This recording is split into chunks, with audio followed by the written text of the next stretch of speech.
Okay. We're live. We are live. It's a bit dark.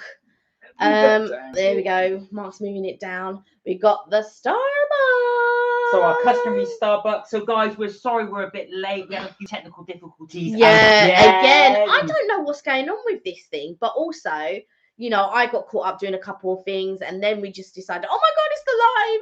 Then had a couple of technical issues. Hey, Mini, I've got to say, I watched your video. So did I, and it was brilliant. It was so good. Do you know what? I want that chain. To be fair, I want the ring as well, but I want that chain. That chain looks amazing. Oh. I'll link it after this. I will link Mini's video, or I don't know if I can link her video, but I might be able to link her channel into the description below. She did a Harry Potter haul. So for anybody who's a Harry Potter fan, go on, what were you going to say? No, I was just doing that. So, yeah. Well, actually, fact, Mini, is that okay? First of all, we should ask your permission if that's okay first, really, rather than go ahead and plow through. Just like, go to her channel.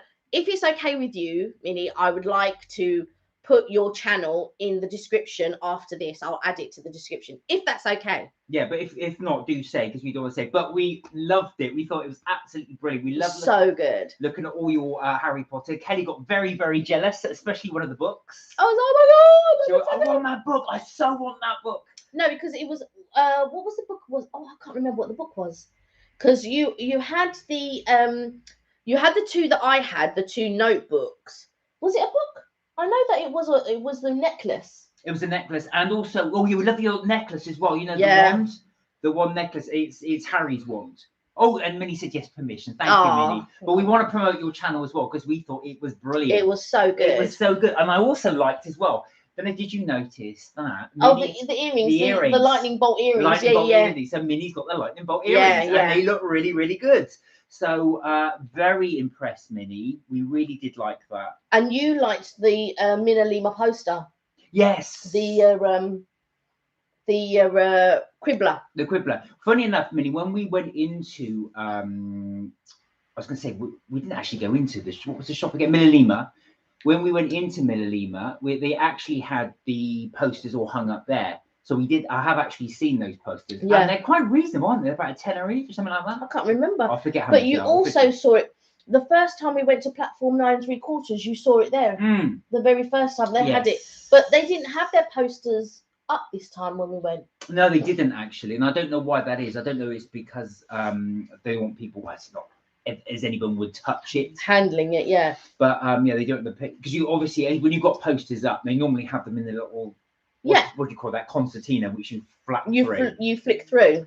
So they probably don't want people going through those bits and bobs anyway. But Minnie had the what was it called again?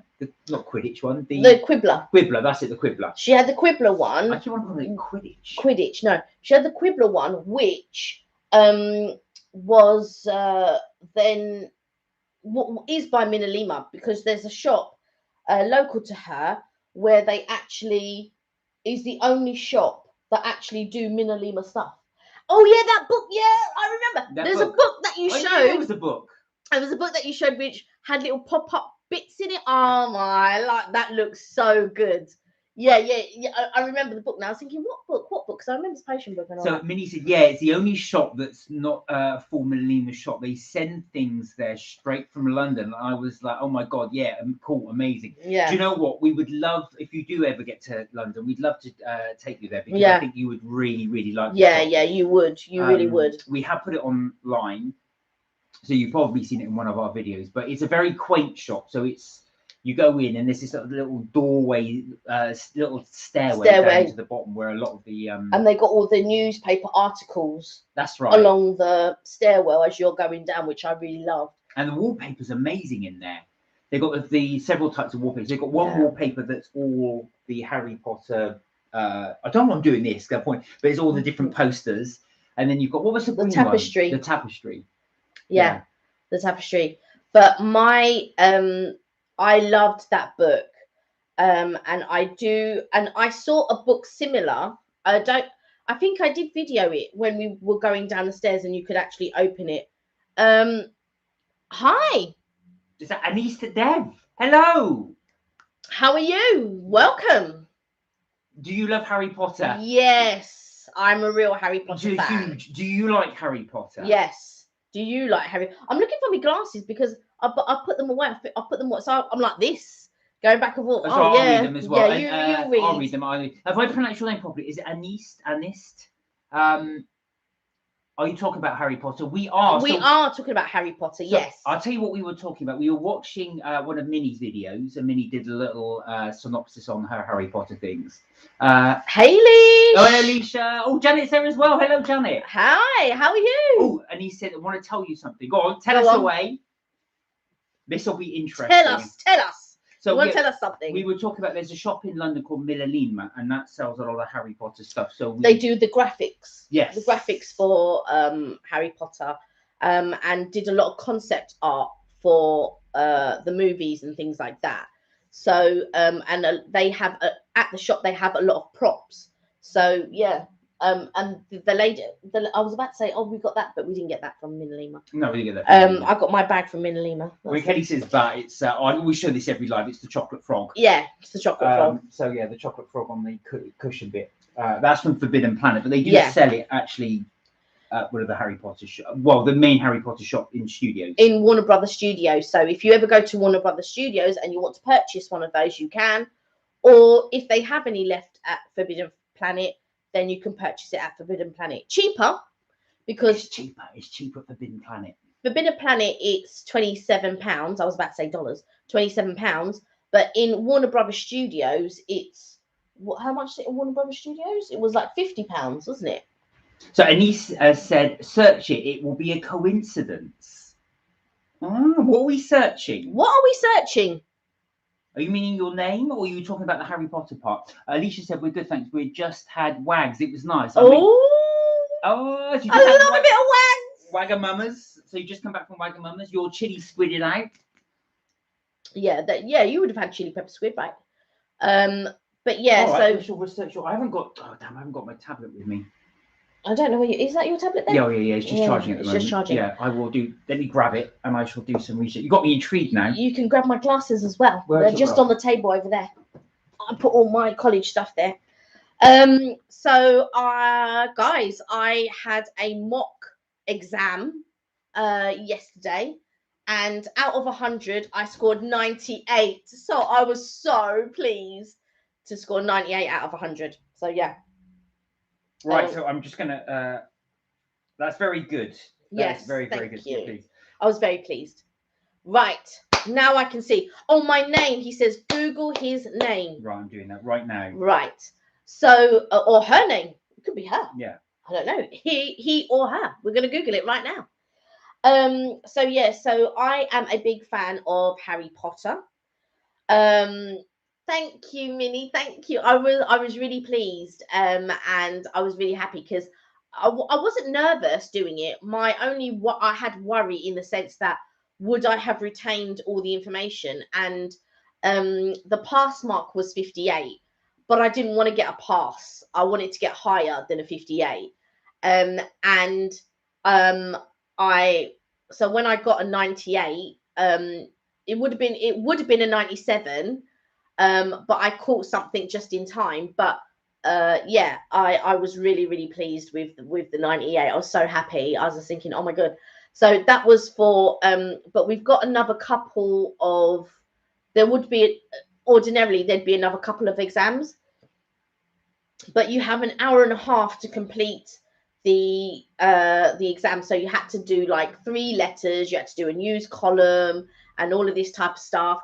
And it took me an hour to do the 3 letters, or just under an hour, which then would mean it would just take me just over half an hour to do the column, to do the newspaper column, which was fine because when we did the newspaper column, that was done. Right, Anissa, I think I found you. So you have got, are you on Instagram? Because I've got, so we've got Voldemort as your avatar. If that's the right one, there's a couple of Anise Debs on there. So you yourself are into Harry Potter. And there's another one. Are you on YouTube? There's one where it's all workout videos. I don't know if that's you or that's somebody else. Oh, that's somebody else. I'm not on Insta. Oh, right. Well, there's somebody called Insta Deb on there. Oh, okay. And Insta Deb on there. But Alice Dev is the one with all the workout. No, I'm not on YouTube. Oh, right. Oh, okay. There's a niece Dev on Facebook, and there's a niece Dev on Pinterest. Okay, so Pinterest and Facebook are either one of those. We're doing some mad research here. Some mad research. So yeah, so going back to Harry Potter, what did we do? What have I bought? Leave that, but you got Meaning of My Name. Okay.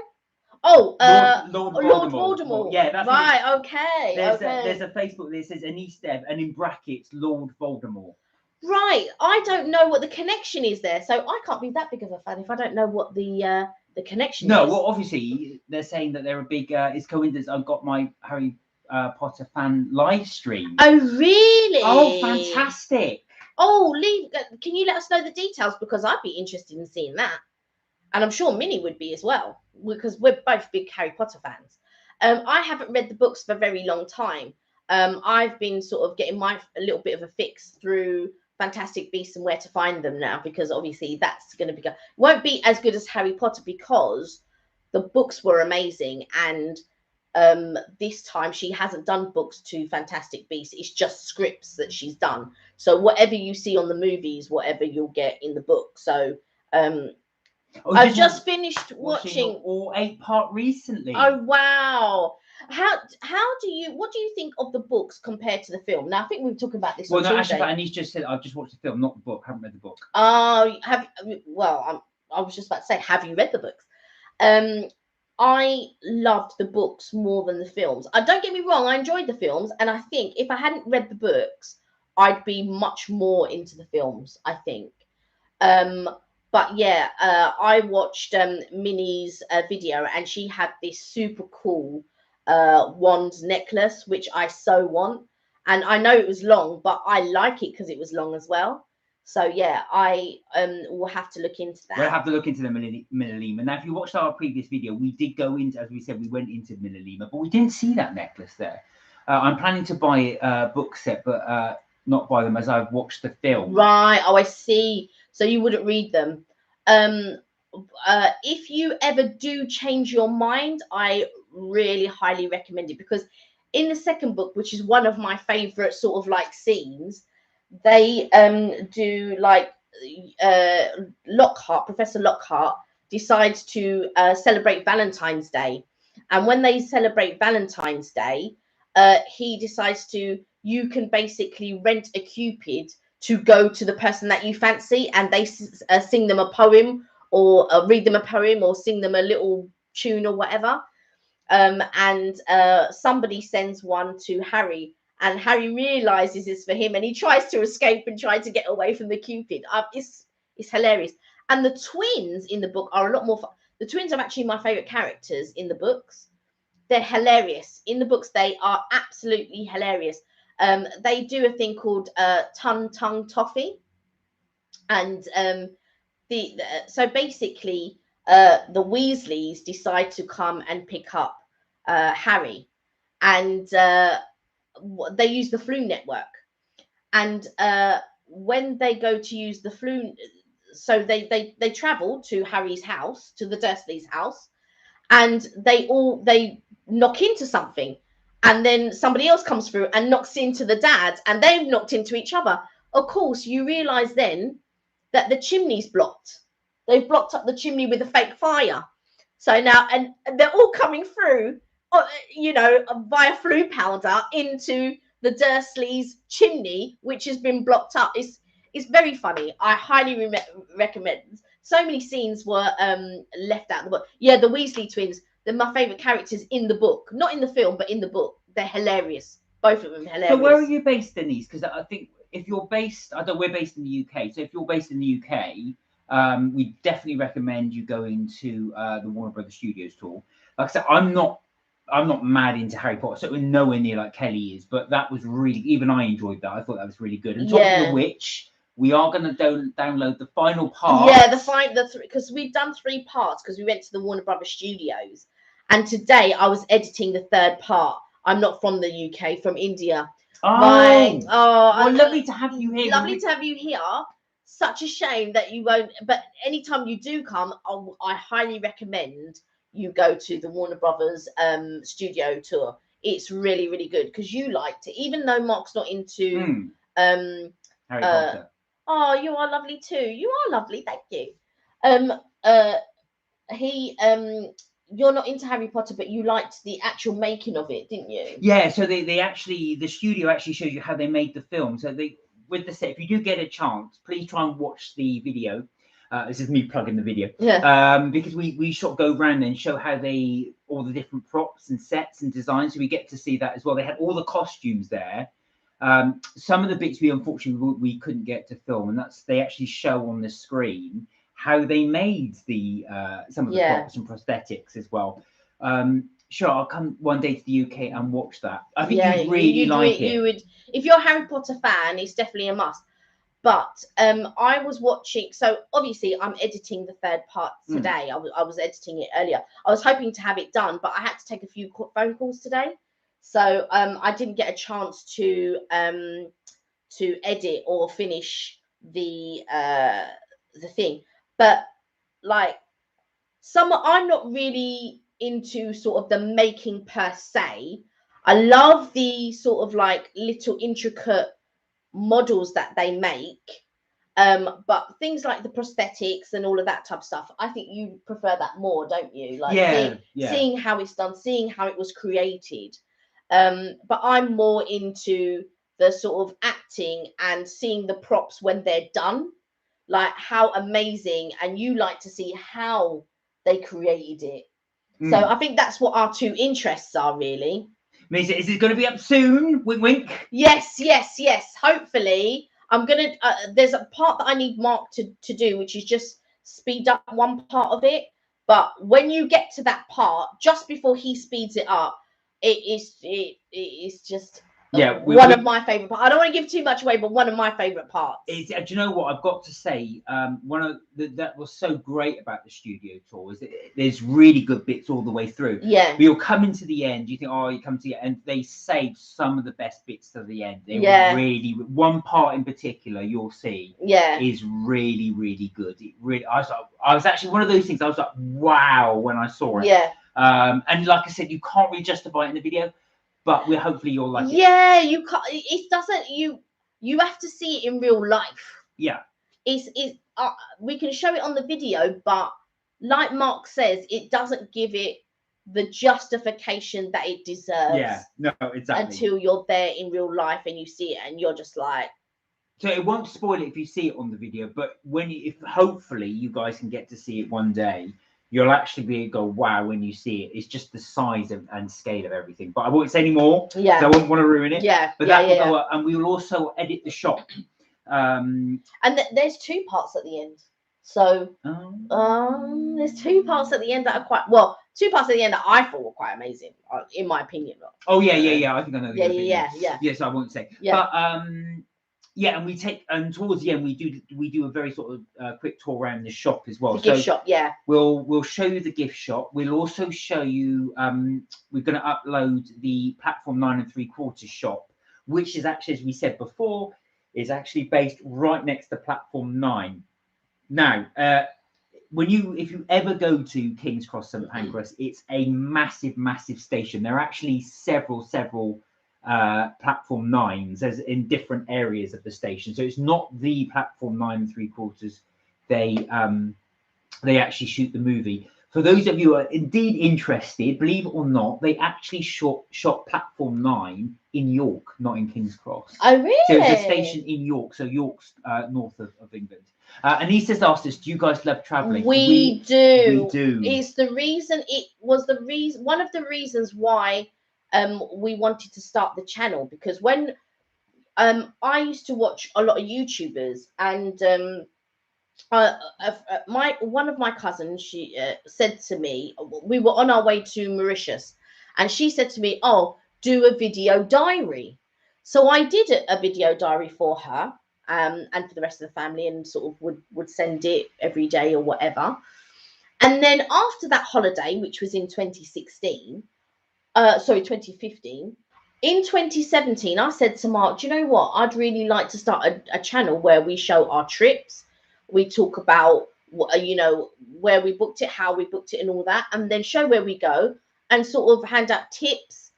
But I also didn't want it to be just limited to traveling. I wanted to do other things. So that's why we call it trips, tips, and things, because, you know, sometimes we'll do a bit of cooking or baking, or we might take a trip somewhere. So that's why it's called And Things.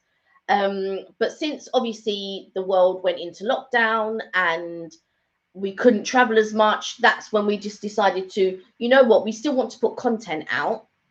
Let's do like a lot of home stuff, a lot of takeaways, a lot of drinks or cooking or baking and whatever, and little reviews of different things. And that's how now the channel has materialized to what we do today. And we wanted to connect with you guys. So we started off doing Friday lives, as you're joining us today. And then after that, we decided to do 2 lives in case people couldn't make the Friday, because some people like to go out on a Friday night. Yeah, so we started to do the Tuesday, and now we were going to switch it to one day. In the end, we just decided to keep the 2. So yeah. So Anissa's asked 2 things. Do you guys? Well, we've asked that one. Yep, we love traveling. Yeah. But you know, one thing we'd love to do. Well, actual fact, India and Canada and Singapore are all on my wish list. I would love to go to all countries. I heard India's very, very beautiful. There's a couple of people I know that have been there several times and say how beautiful it was. So, which part of India are you from? I'd love that'd be interesting. Yeah, that'd be interesting to know what part of it. The part of India that I'm most interested in is because there was somebody in my former workplace, and they really loved Pondicherry.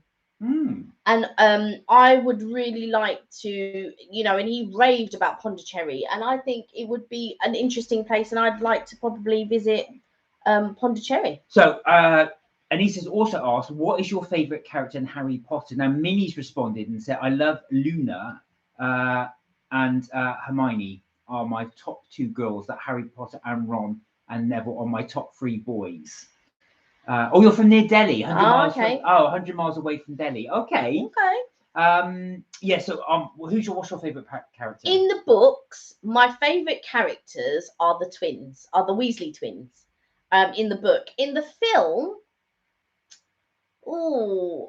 film, right, in the first 2 films, my favourite character was the Dumbledore. So it was Richard Harris who played the actor. Richard Harris, the actor who played the part of Dumbledore in the first 2 films, was my favourite character.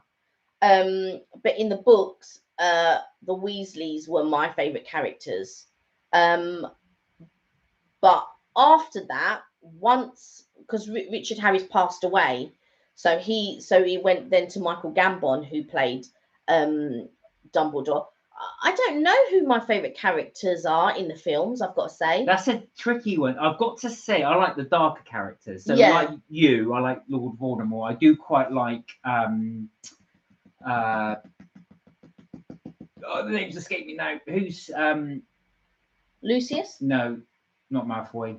The guy with the long blonde hair. Lucius. Lucius. It is Lucius. That's the father. That's the dad. Yeah. Dad. He's one of my favourites as well. But I do like Hagrid because he's from the West Country. Oh yeah. So I'm originally from the west of England, southwest of England. So and that's where his accent comes from. So Yeah. Hagrid. I like the actor of Lucius Malfoy, which is, what's his name? Jake. Forget his name. Oh, it's Isaac, is it? Jason Isaac. Jason Isaac. Yeah, I think Oh, so. right, okay. Yeah, and I like him, and I do like him, but I don't like the way his character is. And he said, no, I just picked a random name for my YouTube profile. So, who is your favourite character? Yes, who's your favourite character? So, Minnie have just said Luna Lovegood and Hermione are the 2 top girls, and Harry, Ron, and Neville are my top 3 boys. Lucius Malfoy's got style. Yeah, he has. He really, really has. If I had long blonde hair, I would do the same. Clearly. Love it. I love Hagrid in the books and the twins. Yeah, the twins. The twins are hilarious. They're always getting up to something, and I love their, their fun sort of, they're just all about having fun, really. Oh, so So- Millie, did you also say you like Peeves as well? I think you mentioned you like Peeves. I wasn't sure though. Peeves, oh god, like Peeves just looks to get you in trouble on purpose. So he's like, if he sees you doing something wrong, he's calling you out on it, and then he's got to call everybody in the thing to call you out on it as well. So yeah, Peeves. I don't know if Peeves was my favorite, one of my favorite characters, but definitely the twins. Yeah. Well, actual fact is shame because they did shoot Peeves for the film, but in the end they took it out. Yeah, they cut him out. So there's an yeah. actor called Rick Mell who passed away now, but yeah, he. Yeah, you never like to run into Peeves. No one would like to run into Peeves. No, like Peeves just does things on purpose to ruin your day. That's how Peeves is. And what I like is the relationship that Harry, Ron, and Hermione have. I like the relation. I like the friendship. It's a strong friendship bond. That's what made the book for me. Was their friendship. Yeah. That's what I love. Well, one of the things I did like actually, won't ruin on. it, in the film. Well, so when we went to the Warner Brothers studios, they sort of showed how everything was made and the animatronics, and they said for Hagrid, because Hagrid's supposed to be huge, so they actually Robbie Coltrane is the actor who played Hagrid, yeah. and also what they had to do is they had to get a stand-in, and this guy was 6'10", so huge guy. But even then, they needed to do animation. So there's certain parts where you'll see Hagrid's talking next to Harry, and that's actually the 6'10" actor. But they had to put an animatronic head on top of this actor, a likeness of Robbie Coltrane. So it actually moves. You can only see. It's only since they told me that I go back and watch the film, I can see it just for brief seconds. But they've actually got this animatronic head, and it's in the scenes where you see Hagrid and Harry standing next to each other. Otherwise, obviously, it'd be Robbie shot at different angles. Yeah. And he said, I do too. I love it for Harry, Ron, and Hermione's relationship. Their relationship. Yeah. And I think that, it's the thing that you want to find in a friend that, even though you have an argument or whatever, sooner or later you're going to start talking again. But it does sometimes take somebody on the outside to maybe help that friendship become the strong bond again. But that's what I love about it, that the friendship that all three of them share. And it was funny because Ron can't stand Hermione at the beginning when they meet, and then all of a sudden, situations happen, and all three of them become the best of friends and continue their friendship to beyond. So yeah, that's what I love most about the books. It doesn't translate in the films as well as it does in the books, because there's a point where in book 4, which they briefly touch upon, where Ron and Harry stop talking. And in the book, Harry spends a lot of time with Hermione because he can't hang out with Ron, because Ron can make other friends and hang out with friends, but it's not that easy for Harry because everybody's kind of put him on a pedestal since what happened when he was a baby. So he doesn't have. Oh, I'm just going to grab our purchases from yesterday. Oh, he's going to grab our purchases from yesterday. So yeah, so so they're not friends, and although he loves Hermione, hanging out with her in the library because that's where she spends all her time, just wasn't Harry sort of. Do you know what I mean? It wasn't what he wanted to do. He didn't want to just sit in the library forevermore, and he desperately missed Ron. And because the book is written from Harry's point of view, you in your mind you also think Ron desperately misses Harry, but they both don't know how to overcome, and become friends again. It takes someone like Hermione and certain situations that bring them closer together. I'm not an owl. Yeah, yeah, exactly. I'm not an owl. Love that line, but yeah, I'm not a and there you go. Oh yeah, Mark's going to show you what we bought yesterday. So I'm afraid talking about, whilst we're on Harry Potter, and question for Anise, is Harry Potter big in India? Yeah, is it big in India? Is it big in India? That's what we like to do. So this is for Kelly. Go on, you can talk about that. Skelly Grow. Skelly Grow. So now, if you remember in book 2 and in the film, Harry falls off of his broom. He has an accident and he falls off of his broom. And Lockhart decides that he's going to come to the rescue. It's actually, you can actually have it as a drinking. Harry breaks his arm. Lockhart comes to the rescue. And Harry goes, oh no, not you. And he goes, oh, it does. The boy, he doesn't know what he's talking about. Doesn't know what he's saying. He goes, I can fix this in an instant. Cast the spell, and he goes, OMG, I need it. So yeah. it actually says on there, for use by healers only. Yeah. Bone regenerator Skelly Grow.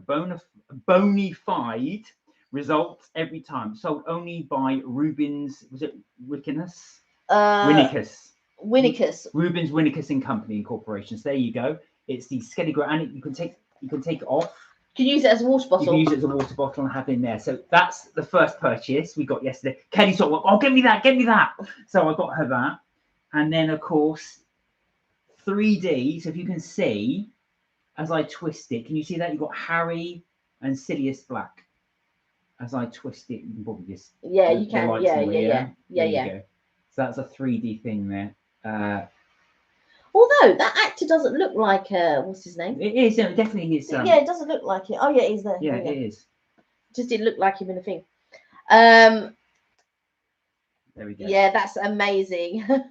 I need it now. I need it now. Trust me, I need your necklace. I saw that and I said to Mark, oh my birds, I need that. And while we were there, we saw this. It was an Olivander's box, very similar to your Olivander's box. Mini, and I thought, oh my god, is this the chain? Have I come and I found the chain? No, it was a set of pens in the shape of wands, but in the same presentation box. And I just thought, gonna have a look online for that chain now. Oh, and he said that her favorite character is Sirius Black. No, is it? Yeah, my favorite is Sirius Black. Oh right, I was see. Do you mean Sirius Black in the picture that we just showed, or Sirius Black is your favorite character overall? There's Sirius Black. Hang on. Yeah, that's Sirius Black. Yeah. And then Harry. It is quite cool, actually. It is very cool. I'm hoping to put in a place where it just flap out around a little bit. So every time people walk past, they'll hey, what's going on? It's changing. Yeah, that's going to be good. But again, it will only really appeal to people who are Harry Potter fans. So it will only really appeal to the kids. The grown-ups aren't going to care. Yeah, that's amazing showcase. Thank you. Yeah, we saw it and you were like, yeah, and I said, yeah, actually that looks quite cool. Let's get it. Looks different, almost similar to your one upstairs, your own one. Yeah. No, I got that was that was when we went into Disneyland. Yeah. They had one there in the Haunted Mansion, so they'll take your photograph, but as you turn it, you've got a ghouly face. Yeah, like a skeleton face and thing. Mark, hello. Hey, evening. How are you? Are you good? Hope you're well. Yeah, so we were just talking about Harry Potter stuff and so all the junk we carry on buying where there's no room in the house. Do you know what? I was just thinking actually, it's so plain behind this wall. We're gonna have to have something up like this. Well, that changes. Yeah, that changes, so it'll just keep people entertained. We should have a little theme at the back. Yeah, we've got a couple of 3D posters though. I've got like my 3D thing up there. You've got the other one upstairs. They look the same. They look the same. But you can see one is Harry and one is Sirius. Yeah, one is Sirius and one is Harry. It's the same one we just showed just now. Yeah. Yeah. Yeah, it's the same thing. Yeah, I haven't changed. Yeah. But I'm just thinking we should have something at the back there. It's quite plain. But yeah, what are we going to be doing this weekend? Because it's going to be raining this weekend. Well, actual fact, I am tempted. So if anybody has seen it, we were thinking of perhaps going out and filming some more places to eat. We were looking, but I'm not sure we can get the Maple Leaf this weekend purely because it's we've got to be able to book to go in there. Yeah, Minnie said I'm running out of room on my 2 shelves and my bookcase. Do you know what, Minnie? We are really bad. Kelly and I go out places. We see, oh, that looks really nice. We buy it, we bring it back and think, oh, where are we gonna put it? Where am I going to put this? I've got so much stuff here. If I was to take you around the house, you just would go, what have you got all that stuff for? Not hoarding, but all our shelves are full around the house. And I just bought a couple more books yesterday because I thought, oh, I really like this book, I'm gonna get it. I really like that book, I'm gonna get it. Oh yeah, because in the bag it's got the Bead of the Bard.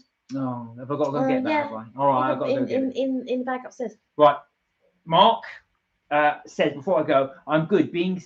Setting with my mate's internet up, which was a mess. Wouldn't connect because server put wrong door number in. Oh no! Do you know what? That's the thing when you're trying to set these things up. There's always something to go wrong. I had to set up our router. And it took me ages to get it done. I don't know what was wrong with it, and it wouldn't connect. And it was something really, really simple to connect it. I had to switch it on, go on any device and connect it, but I just couldn't get it to work. I was trying to connect it all different ways, and it was as simple as that. But and he said, search Charles Thompson. I can't read that last one. All right, search Charles Thomas. I'm gonna get your thing. Bihiralo. Okay, he's going to search it when he comes back. Do you know what? It was raining here earlier. It's now just stopped, but it's quite windy out there. It was raining the other day when I left college, and I didn't bring an umbrella, and I was so wet. I got so wet walking to the bus stop, and I was just like, oh my god, I'm going to catch a cold. But luckily, it was warm rain sort of thing. But still, obviously, warm rain goes cold. But when you're wet. But yeah, today has been raining on and off non-stop. That's the one, yeah. It's okay. So there's a lot of backwards and forwards. Yeah, so that I bought this book. Now, you can get this book, but it has a different cover. Now, I had the original book to this, but I couldn't remember where it was. So I thought, you know what, I'm gonna buy this one again. But this is the original book when it came out. This is what it looked like. But now they've changed the cover. So now you don't get this cover in very many places. But when I was in the bookshop yesterday, I saw it and I thought, oh my God, I know I've got one somewhere, but I must have it. And I'm going to put it in my little bookshelf. But yeah, that's it. Looking cool. Yes. Minnie said, I need it now, please. Can't go live now until 17th August. When you say go live, Mark, what do you mean? Do you mean actually go on your internet? He said, I've been on the phone for an hour and 20 minutes. They told me something I already knew. Do you know what? There's nothing worse than that. One of the things I really hate is if you phone somebody up, go back a bit because of the light. Sorry. It's definitely when you phone somebody up, you spend all that time on hold. You get through and they turn around and go, have you looked at our website? Well, if I've done that, have you done this? Have you rebooted? Have you? Yeah, of course. Internet, right? That's why. So you're without the internet until August. His friend can't go live. Your friend. Sorry, I was going to say Sorry, I was getting confused. Your friend. So. Oh wow! So he's got to be without the internet for that long. Pass from pillar to post. Yeah, there's nothing worse than that. Yeah. Router, right? Okay. There's one of the things actually. If you ever get the chance, your friend can't do it because he can't get online. But there's some really funny responses to letters that people have written. One of them is an absolute masterpiece, and how he's just talking about how he's put on hold. I was just scratching myself waiting till he actually wrote all this in the letter. God. Made me laugh, but yeah, it is annoying when you're put on hold for that period of time. Yeah, I have got a very big Harry Potter collection actually. I've got all little bits and pieces all around the house. Yes. But mind you, I can't talk because I've got loads of little collection bits as well. Yeah, I mean, what are you talking about? You've even got your butterbeer over there and your pumpkin juice. Oh, yes, I recommend that. If you get a chance, get some butterbeer. I really enjoyed that. That was really, really good. I might have one in a minute. Oh dear. So you spent all that time. So have you had the day off today then, Mark? Have you just been trying to sort the internet out all day today?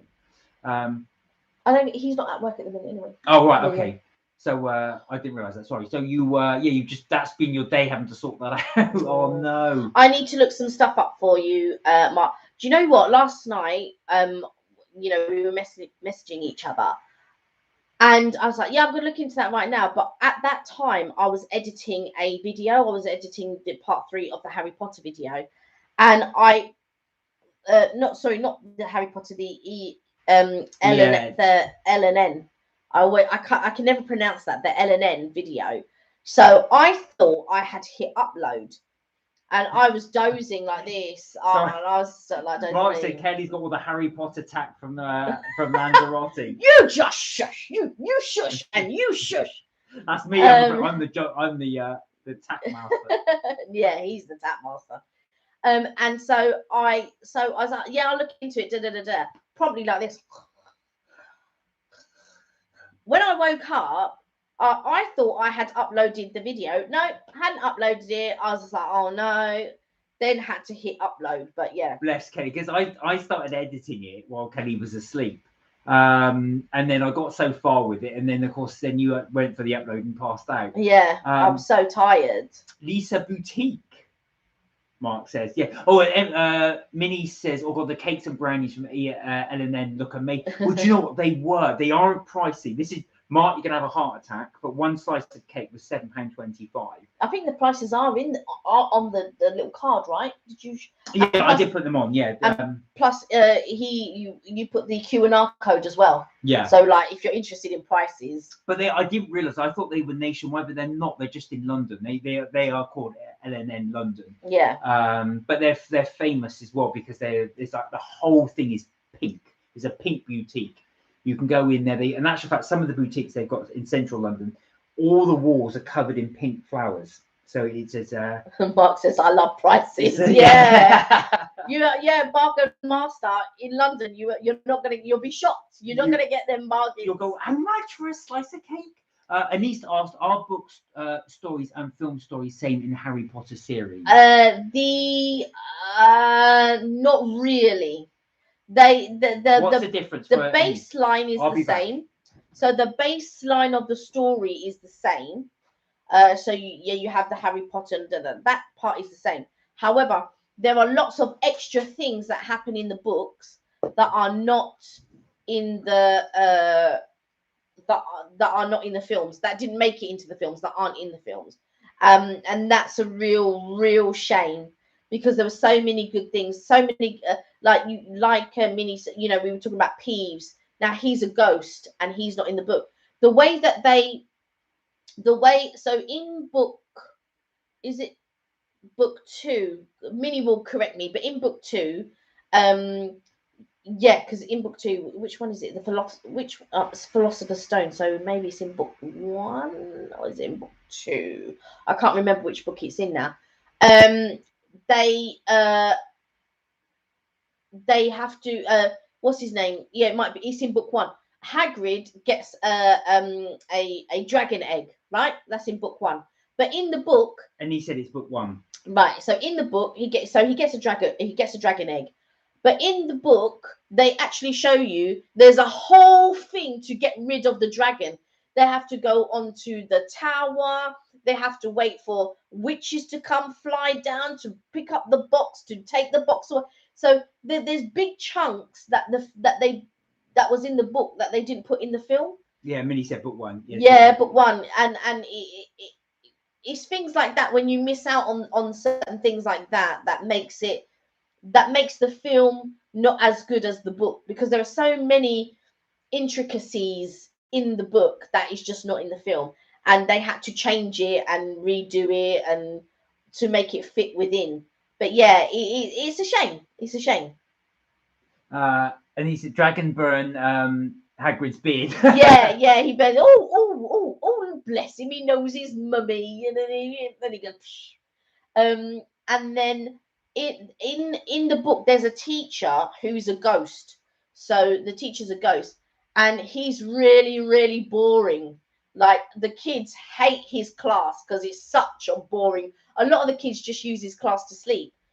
But then they ask him the story of the Chamber of Secrets, and then it's the only time that the kids have livened up and listened to the story and the history of the Chamber of Secrets. So yes, and you never see or get to hear about that teacher in the films, but the teacher is in the books. Minnie said, yeah, when I read that, I was like, excuse me, but I wanted to see that. Mark, so What I didn't understand about Harry Potter is when the kids needed the parents to sign the parent guardian form so they could leave the school on the trip if they were leaving at the end on turn time. So basically, the Dursleys, which was Harry Potter's guardians, didn't like Harry Potter, so they didn't want him to have any fun or any, you know. So Mark saying, wouldn't the teacher be their guardian? No, no. The guardian is the person that you live with, or the person that looks after you. That's why Harry said, but I thought if you could sign it, and she said, no, I'm not your guardian. I'm not your it's the legal guardian that has to sign the form. So she wasn't able to sign it. And McGonagall is very a stickler for the rules. She's a rule follower. She will follow the rules. But in the like you miss out little things like at Christmas time, Harry Potter wouldn't get any presents from his from the Dursleys, but sometimes they would send him 50p and toothpick or something, and it was just to hit home how, you know, horrible they actually were to him. And he lived under the stairs, and then they changed his room to the small. Didn't they change his room twice in the book? Because I think they get because he's the And he said Dudley. Dudley, yeah. So when they changed the him from the cupboard under the stairs to the room. So sorry, Anissa's asked, which is more enjoyable, reading the book or watching the film? Reading the book, 100%. Read the book, and Anis, read the book. I promise you. One for me was very boring at the beginning until he gets to the lighthouse. Once he gets to the lighthouse, you will love reading. I promise. The book is exceptional. Millie, would you concur? Mark, would you concur? I've not read them yet. Mark actually. is not. I don't think Mark's a Harry Potter fan. fan. No, actually, I haven't read them either, Mark. The two Marks haven't read them. Yeah, I don't think Mark's a Harry Potter fan. I know he doesn't like Lord of the Rings, right, Mark? I think you're not. Yeah, you're not a Lord of the Rings. Yeah, he's not a Lord of the Rings fan. Minnie said it would have been funny if she went to Dumbledore and was like, so this is my home, and those crazy aunt and uncle and cousins like your father here, my paper want to give it a sign and a sneaky smile. And he said in the movies, room change twice, once under the staircase and the second on the floor.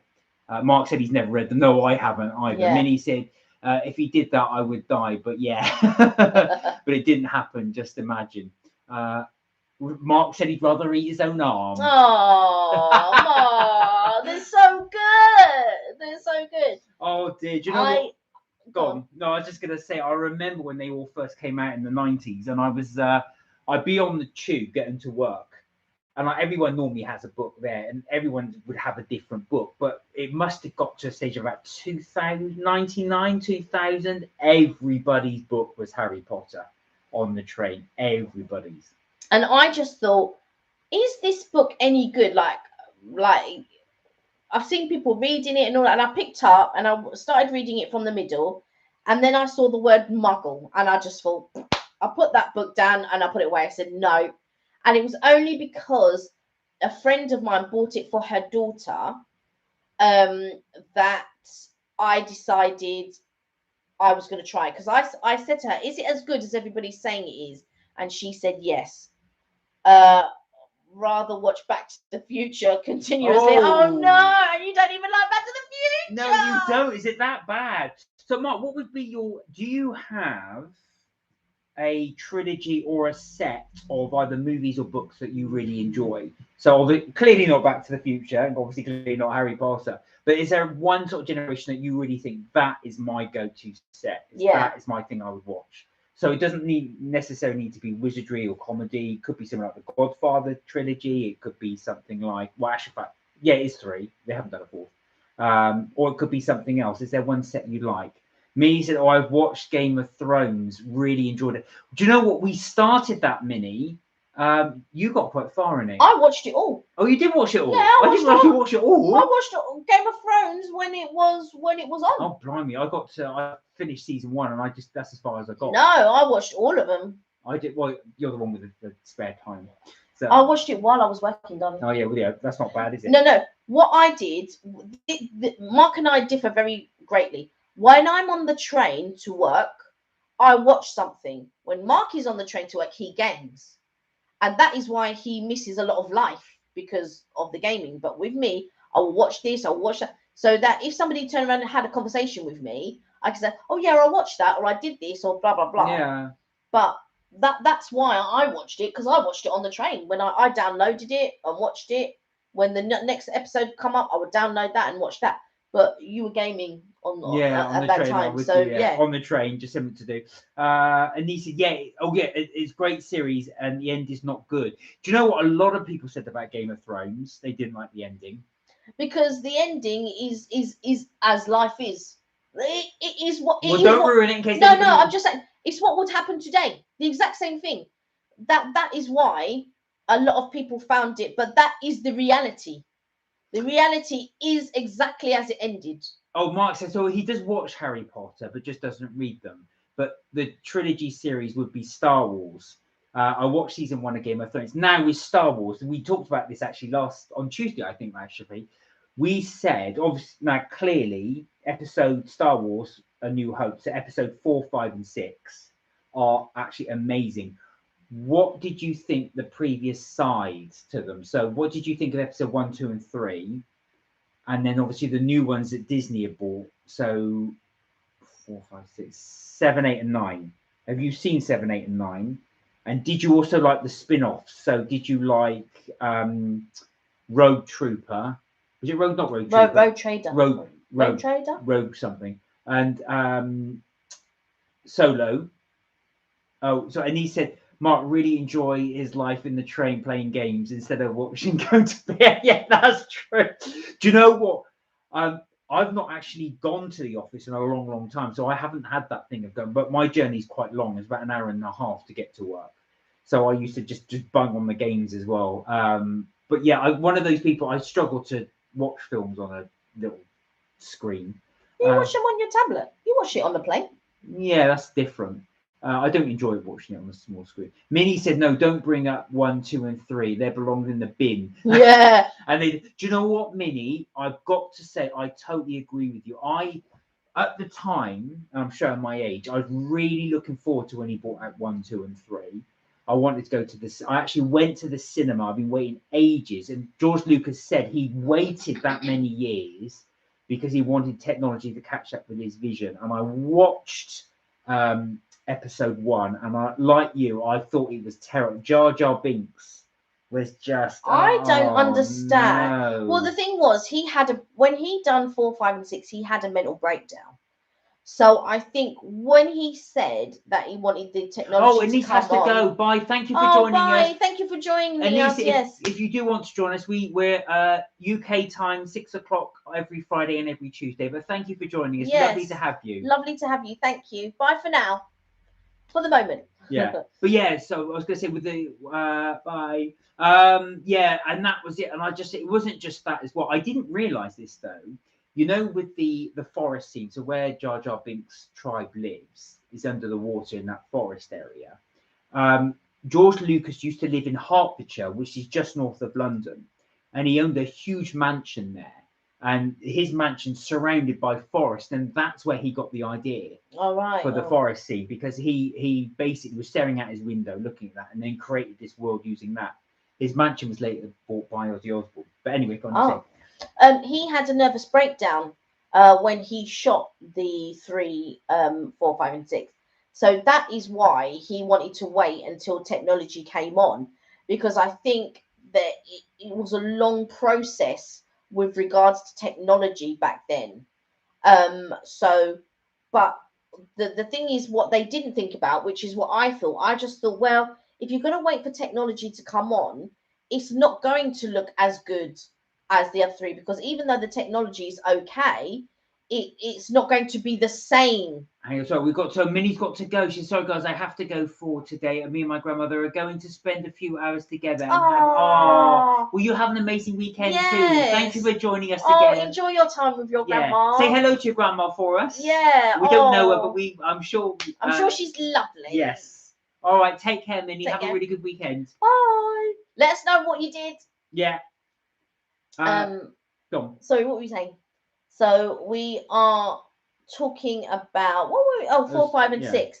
So for me, I knew that the technology was going to be too far advanced and wasn't going to be as good and wouldn't have and wouldn't be of the time of 4, 5, and 6. I think sometimes you have to watch something of the time. So Mark said Solo was good. I thought Solo was good. Rogue Trader was good. Yeah, I agree. Mandalorian, brilliant. We haven't seen that yet. We haven't caught up with the Mandalorian. So we will try and catch that up at some point. But I'm going to watch that, but you can't ever watch stuff at the same time. You're normally doing something else. Well, I'm normally really busy. Well, work and no, but I mean out of work. You're normally yeah, no. yeah, I will try and commit to doing a series. Actually, is there any series then, Mark, you would recommend watching? Because I think we've asked you this before, but I'm trying to get to something that I want to watch again. The last series I committed to, and this is how long ago it was, and watched it was Breaking Bad. And I didn't enjoy it. Oh, you didn't give it a chance. Kelly gave. I gave it. You watched 3 episodes. Almost. No, what are you talking about? I watched all of season 1. Did you? Yes. I don't recall that. We watched all of season 1 and part of season 2. By this point, he was bald, and he went and blew up some. Whoa, just in case anyone hasn't watched. You're saying, yeah, but you were trying to say that I hadn't watched it, and what I was saying to you is, hang on a second, he was bald. I went to blow up. Anyway, he's the man that knocks. Go on. I watched quite a bit of it, and I it didn't hold me at all. It didn't. And it was a real shame because I know a lot of people really, really enjoyed it. They really loved it. Oh, Mark said I was watching Catastrophe Comedy last night and had a little tear when Carrie Fisher was in it. Oh yes. No, I know, but she's I have heard of it. It's sad seeing Carrie Fisher in anything really, because obviously what happened as well. And she passed away during the filming of the last 3 Star Wars. They said they had just a little bit to finish it off. Yeah. Her part. But they probably would have CGI'd her actually if she passed away earlier. That's what they did with what was his name? Oliver Reed that was the first time they'd actually CGI'd, I think, was Oliver Reed in The Gladiator.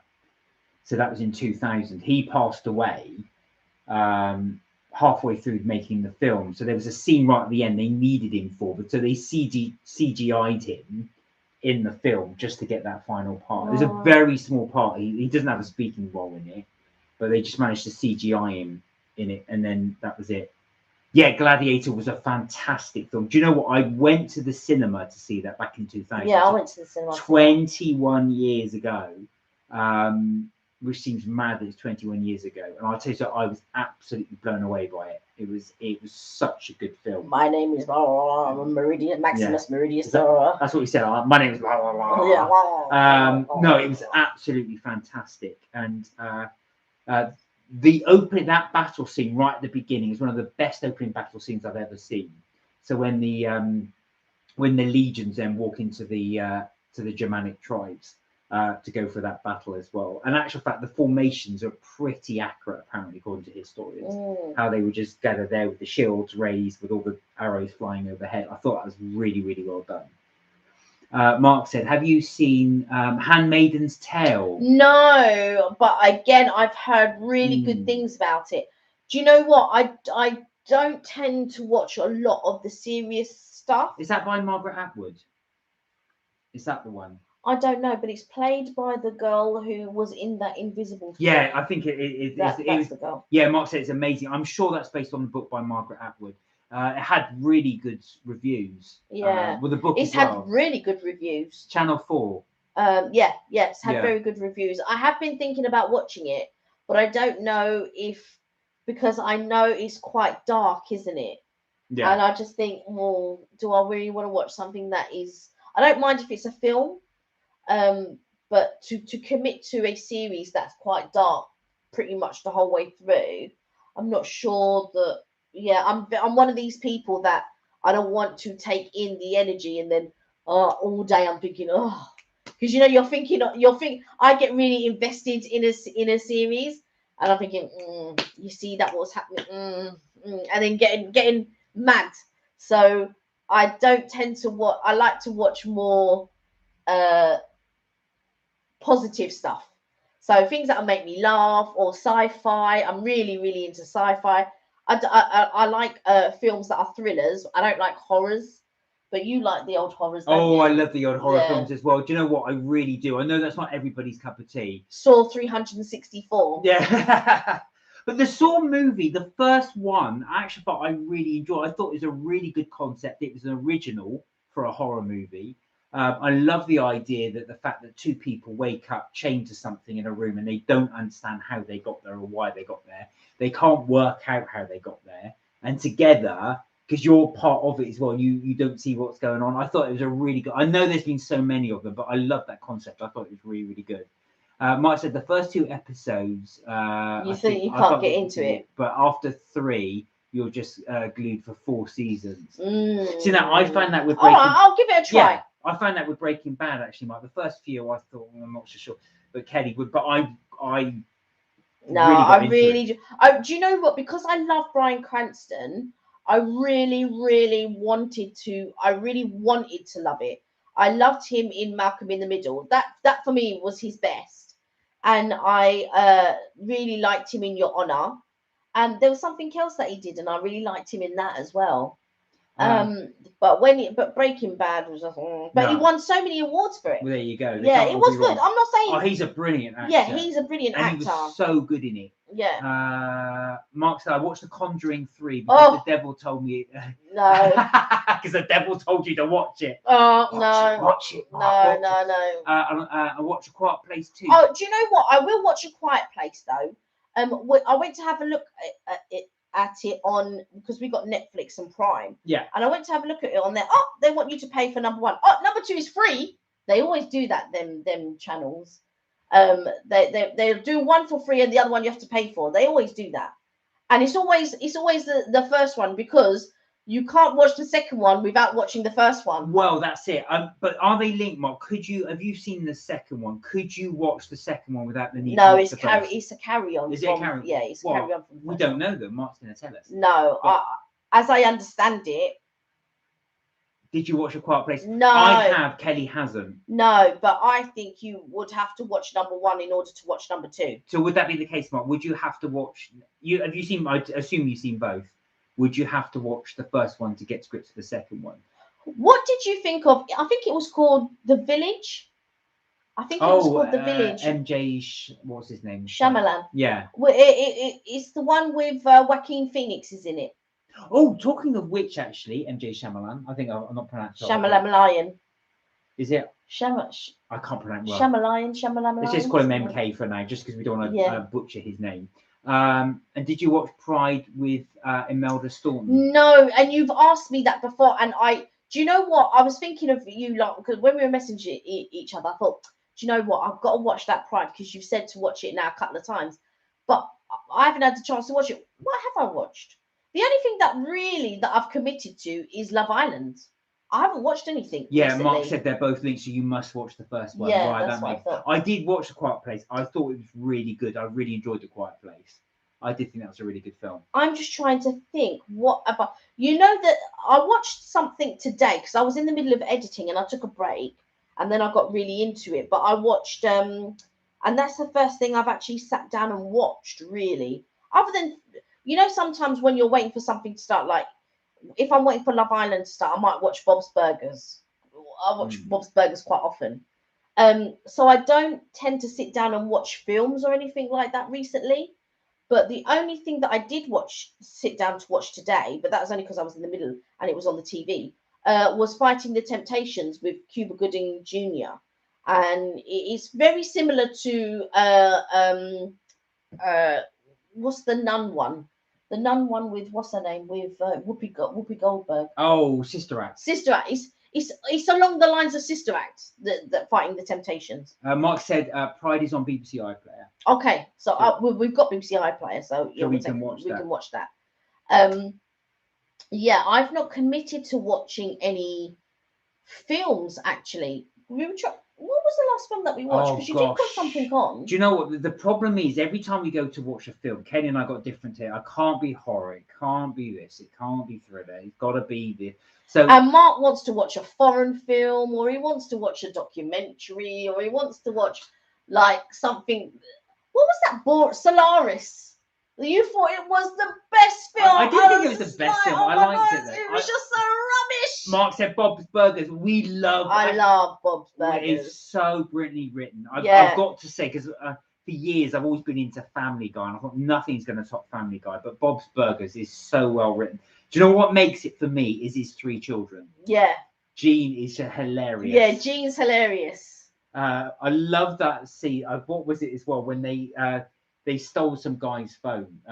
A girl, not stole it, but a girl dropped her phone. Right, yeah. And she was texting these guys who would do anything, and then Gene Yeah. went, "Give them French accents." I said, "Why would you do that?"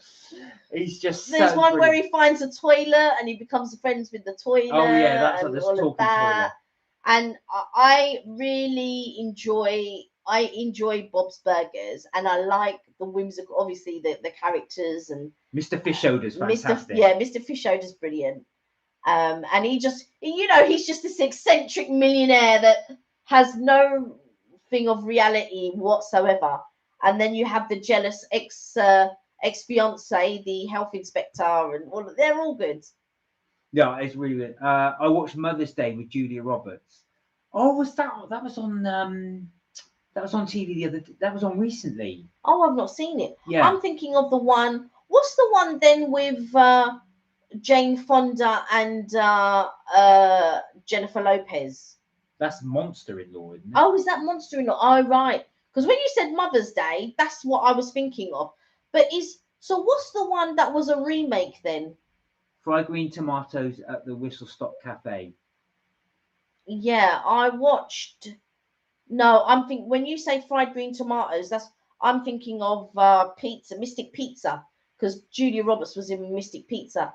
But Fried green tomatoes, wasn't that with Johnny Depp? Well, that was no, fried green tomatoes is with what's the woman that played in Misery? Who Oh smashed- yeah, I know who you mean. I can't remember her name. It's her in fried green tomatoes. I thought Leonardo DiCaprio was in Fried Green Tomatoes as well. Are you thinking of what's it? Eating Gilbert Grape? Oh, maybe I'm thinking of what's Eating Gilbert Grape. Yeah, that's with God. Johnny. That's with Johnny Yeah, Depp. sorry, and, I mixed and, the films up. I'm mixing them up. I'm thinking that's not fried green tomatoes. Fried green tomatoes is about a diner, right? It's about a cafe. Monster-in-Law. Mark said he enjoyed that too. Do you know what, Mark? I was flicking through. This is a few years ago. TV, and it was halfway through, and I thought, "Oh, this is going to be rubbish." But actual fact, it did hold me. Just 2 women just arguing at each other. Did you watch the one with Julia Roberts and Susan Sarandon? And it was a remake of. I think the film was originally called Stepmother.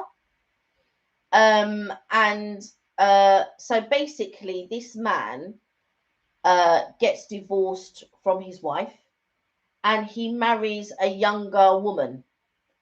And the younger woman, and so basically the man and his ex-wife have 2 children, a boy and a girl, and then Mark said yes. Yeah, and that's a really good film, and also a sad film.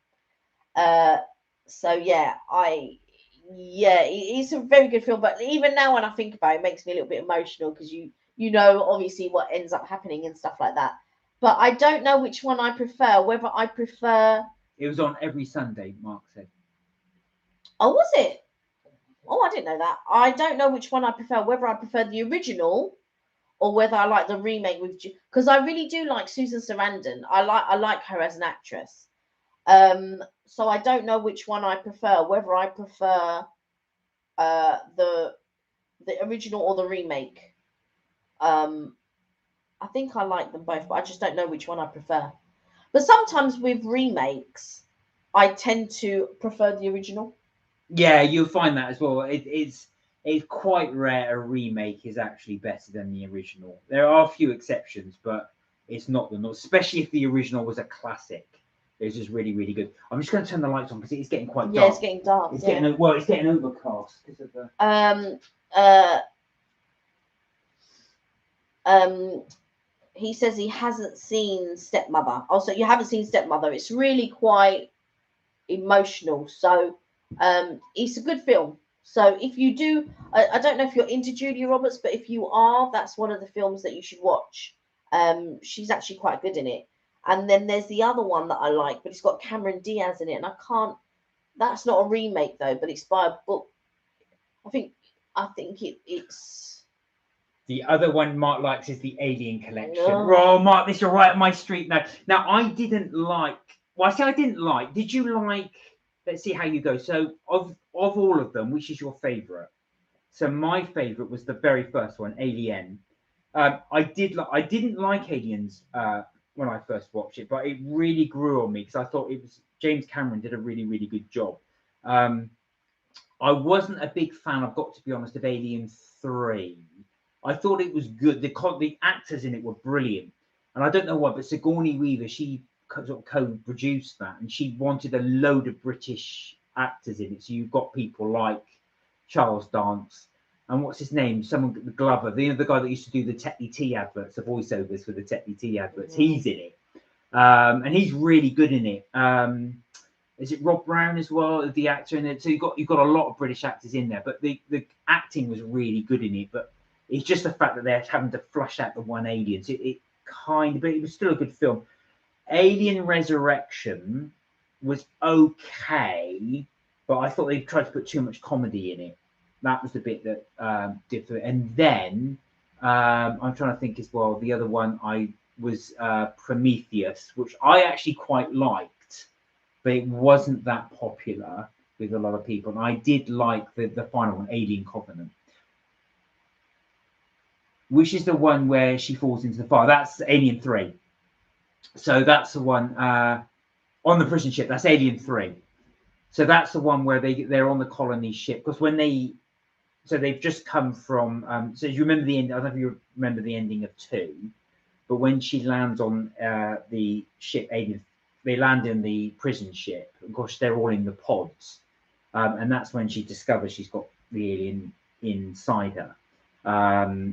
But yeah, and that's why she jumps herself into the fire, of course, because she's got that as well. But there's one alien already in the prison ship, so that's where they're trying to avoid it. But the acting is really good in it. What was your views on Prometheus and Alien Covenant, the last two? I quite like Alien Covenant, but Prometheus, I like Prometheus as well, but that was a bit. Yeah, you like Alien 3. That was a good one, but the acting in it was superb. I thought really good actors in there. I did like, what's his name? Not Ron Glover. You know the one I mean? The guy that did the Tetley Tea adverts. I can only think of the little talking puppet in the Tetley. That's PG. So Tetley. You know, he's from Yorkshire, so he's got a really strong Yorkshire That's accent. not the one who played in. I'm thinking of the one that does the voiceover for the dog and the guy. No, you're thinking of Johnny. You're thinking of Johnny Vegas. No, Johnny Vegas. Johnny Vegas used to do the PG tips adverts. No, I'm thinking of the one who played in Last of the Summer Wine and did the voiceover for. No, that's Peter Sellers. No, Last of the Summer Wine. Peter Sellers never played in Last of the Summer Wine. The series of Last of the Summer Wine. Yeah, he was in it. Peter Sellers. There's Peter Sellers. Oh, and Peter right. Sellers. Oh, right. So Peter Sellers. I'm thinking Peter Sellers never played in Peter Sellers Last of the Summer Wine. Yeah, he did the voiceover to Wallace and Gromit. That's it. That's the one. That's the one. So Mark said Covenant was good. Prometheus, I got bored. Do you know what? I agree. Bald-headed guy. That's it. That's the guy. And do you know what? I didn't realize he was a former British pro wrestler, but he's actually a really good actor. He is actually a very, very good actor. I agree with you, Prometheus. I thought he set himself far too much to do. And that link, and I thought the problem is then in Covenant, then he had to quickly link the goo, the black goo and the eggs to the actual alien egg. And I thought that the gap was too much. Me personally, I would have tried to concentrate the story more, got it a lot closer to the alien egg and how it evolved and how the alien species evolved. And how the alien was created in the end. I won't ruin it in case anybody's watching it and wants to know, but that was a bit, really? That's how it was created that way? but yeah, I just thought the concept design was good. I thought it could have been done better, but I did like the space jockey, and I thought that concept could have been done slightly better in Prometheus. And one bit that didn't quite make sense is Prometheus is supposed to be shot way before Sigourney Weaver ship took place, but the technology was much more advanced, as you noticed from the Prometheus ship, than it was to Sigourney Weaver's ship. Now, what they're saying is, in the concept of time, actual fact, Sigourney Weaver ship was older, so it's a lot older than the Prometheus ship. Brian Glover, that's it. Thank you, Mark. It's Brian Glover. Yeah, that's him. He was in it. He played one of the prison office security guard, not officers, but one of the sort of head prisoners. And he's always got that stress ball that he's always using. But yeah, that was good. But yeah, I really enjoyed these series. I didn't like, apparently, because they did all the spin-offs, didn't they? They did Alien versus Predator and all of these. After the second movie, they actually approached James Cameron to do Alien 3. And he turned it down because he didn't like the way the franchise was going. Then they went to Ridley Scott's second, and he did exactly the same. Because like, I don't like the way you're trying to do this concept to move away. So they tried various other different directors. The fourth Alien Resurrection was actually a French director that did that one. So they kept jumping from director to director. And then finally, Ridley Scott said, "I'll only do it if you get me free reign on that." Michael Fassbender's brilliant in it.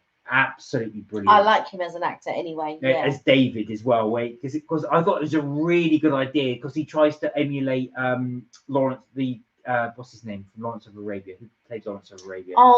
Peter O'Toole. Peter O'Toole, yeah. So he tried to copy Peter O'Toole's character in Lawrence of Arabia. That's where he got the concept idea. Because while all of them were in hibernation, of course, he's still walking around the ship. So he watches that movie again and again and again and again. There's some very good, actual fact. I watched quite a few videos on fillers in YouTube. So they actually explain the story a bit more. I thought, oh, that makes a lot more sense. So they explore David's relationship with Guy Pearce's character, who's the guy that oversees the whole thing and owns the whole thing. And the reason why he creates how the alien thing is created. So yeah, it was good. But yeah, I'm a big fan of Alien. They are supposed to be showing more actually, and I think they are supposed to do another movie. So watch out for that one. Was he in Harry Potter? No, which Fassbender. Oh no, he wasn't.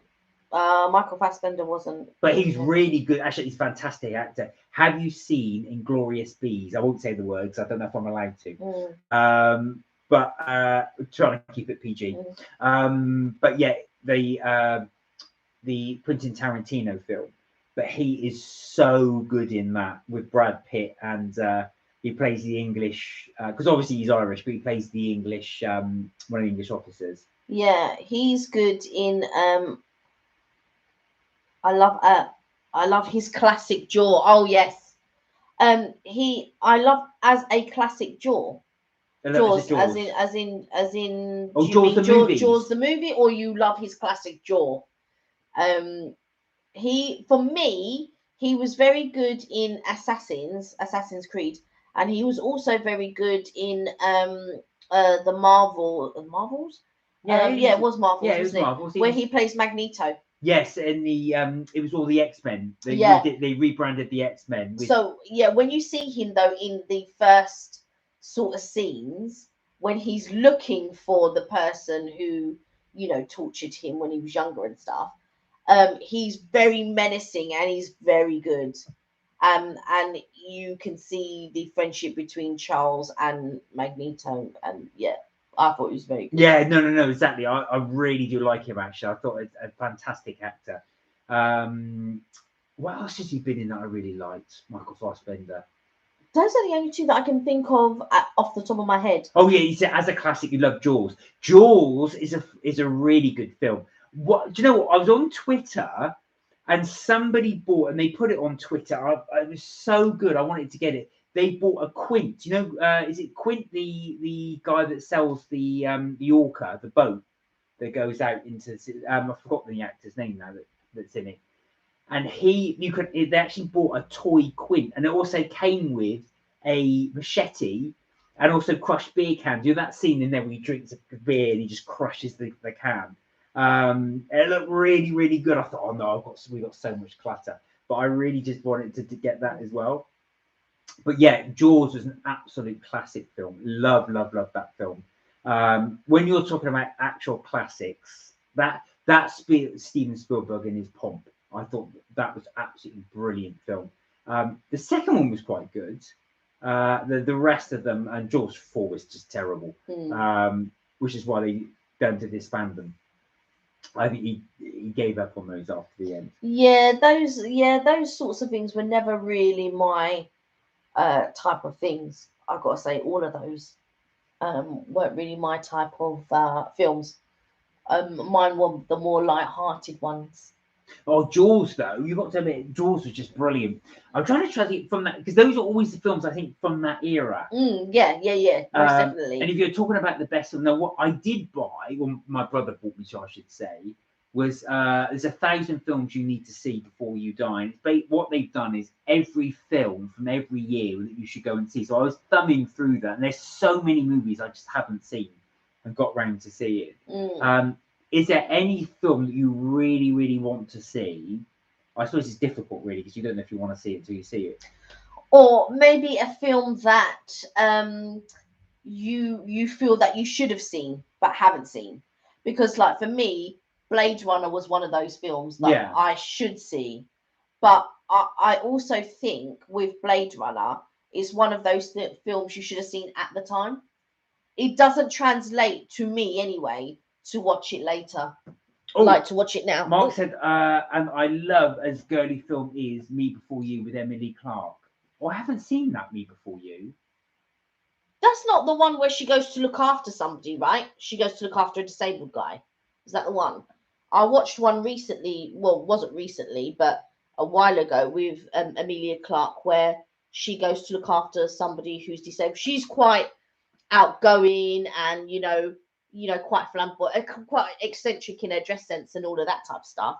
And she goes to look after somebody who's disabled. So yeah. But I don't know if that's the one.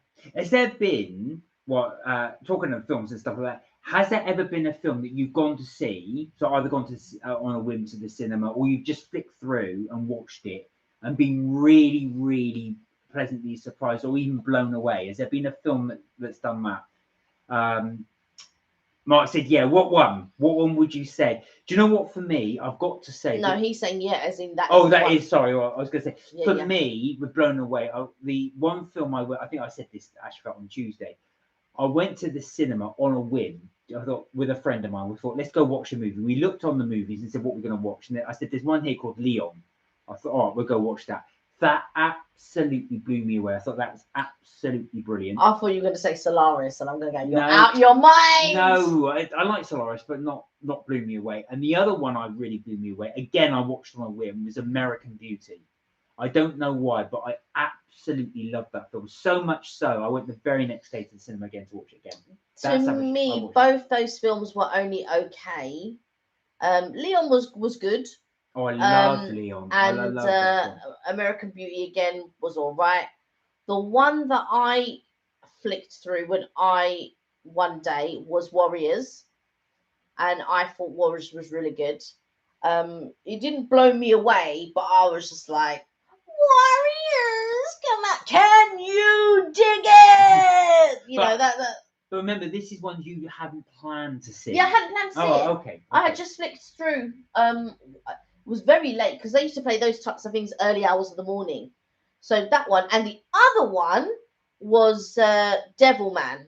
Now it's a manga. That is a manga one, an anime one. So nobody probably would have seen it unless they're into that sort of thing. But yeah, Devilman again.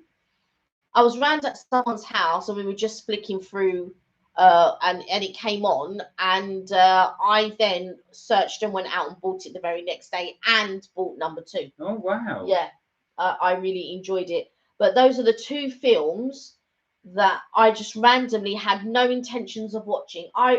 I was flicking. It was late one night. I was flicking through, saw Warriors. I hadn't even seen it from the beginning because it was halfway. It was, in fact, I picked it up while they were running, so I didn't pick it up, or maybe it was after he got shot. Oh, so Mark said Apocalypto. Love that. Do you know what? Is that the one directed by Mel Gibson? That I haven't. If it is, I haven't seen that. I have seen that advertised, but it's not one Oh, is that the one? set in South America. Yes, yes. Now I did go and see that, and I can't even because do you know what that was done?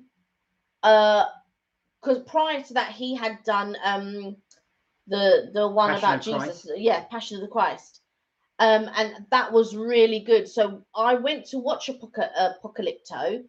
In fact, maybe I didn't go to the cinema to see it. Maybe it was on the TV, or maybe I had bought it. Yeah. And I started watching, Sacrificing people for the gods, yeah. right, and I started watching it, but it didn't grab me. So then I end up not watching the whole thing. But I've got to say, the Passion of the Christ blew me away. Really? It brought me to tears. And I've not seen that actually. It was only one part, really, that really, even now, when I think about it, makes me emotional. Was he so in fact I think it's basically the last few hours, I suppose, of it's when they arrest him in the Garden of Gethsemane, I believe.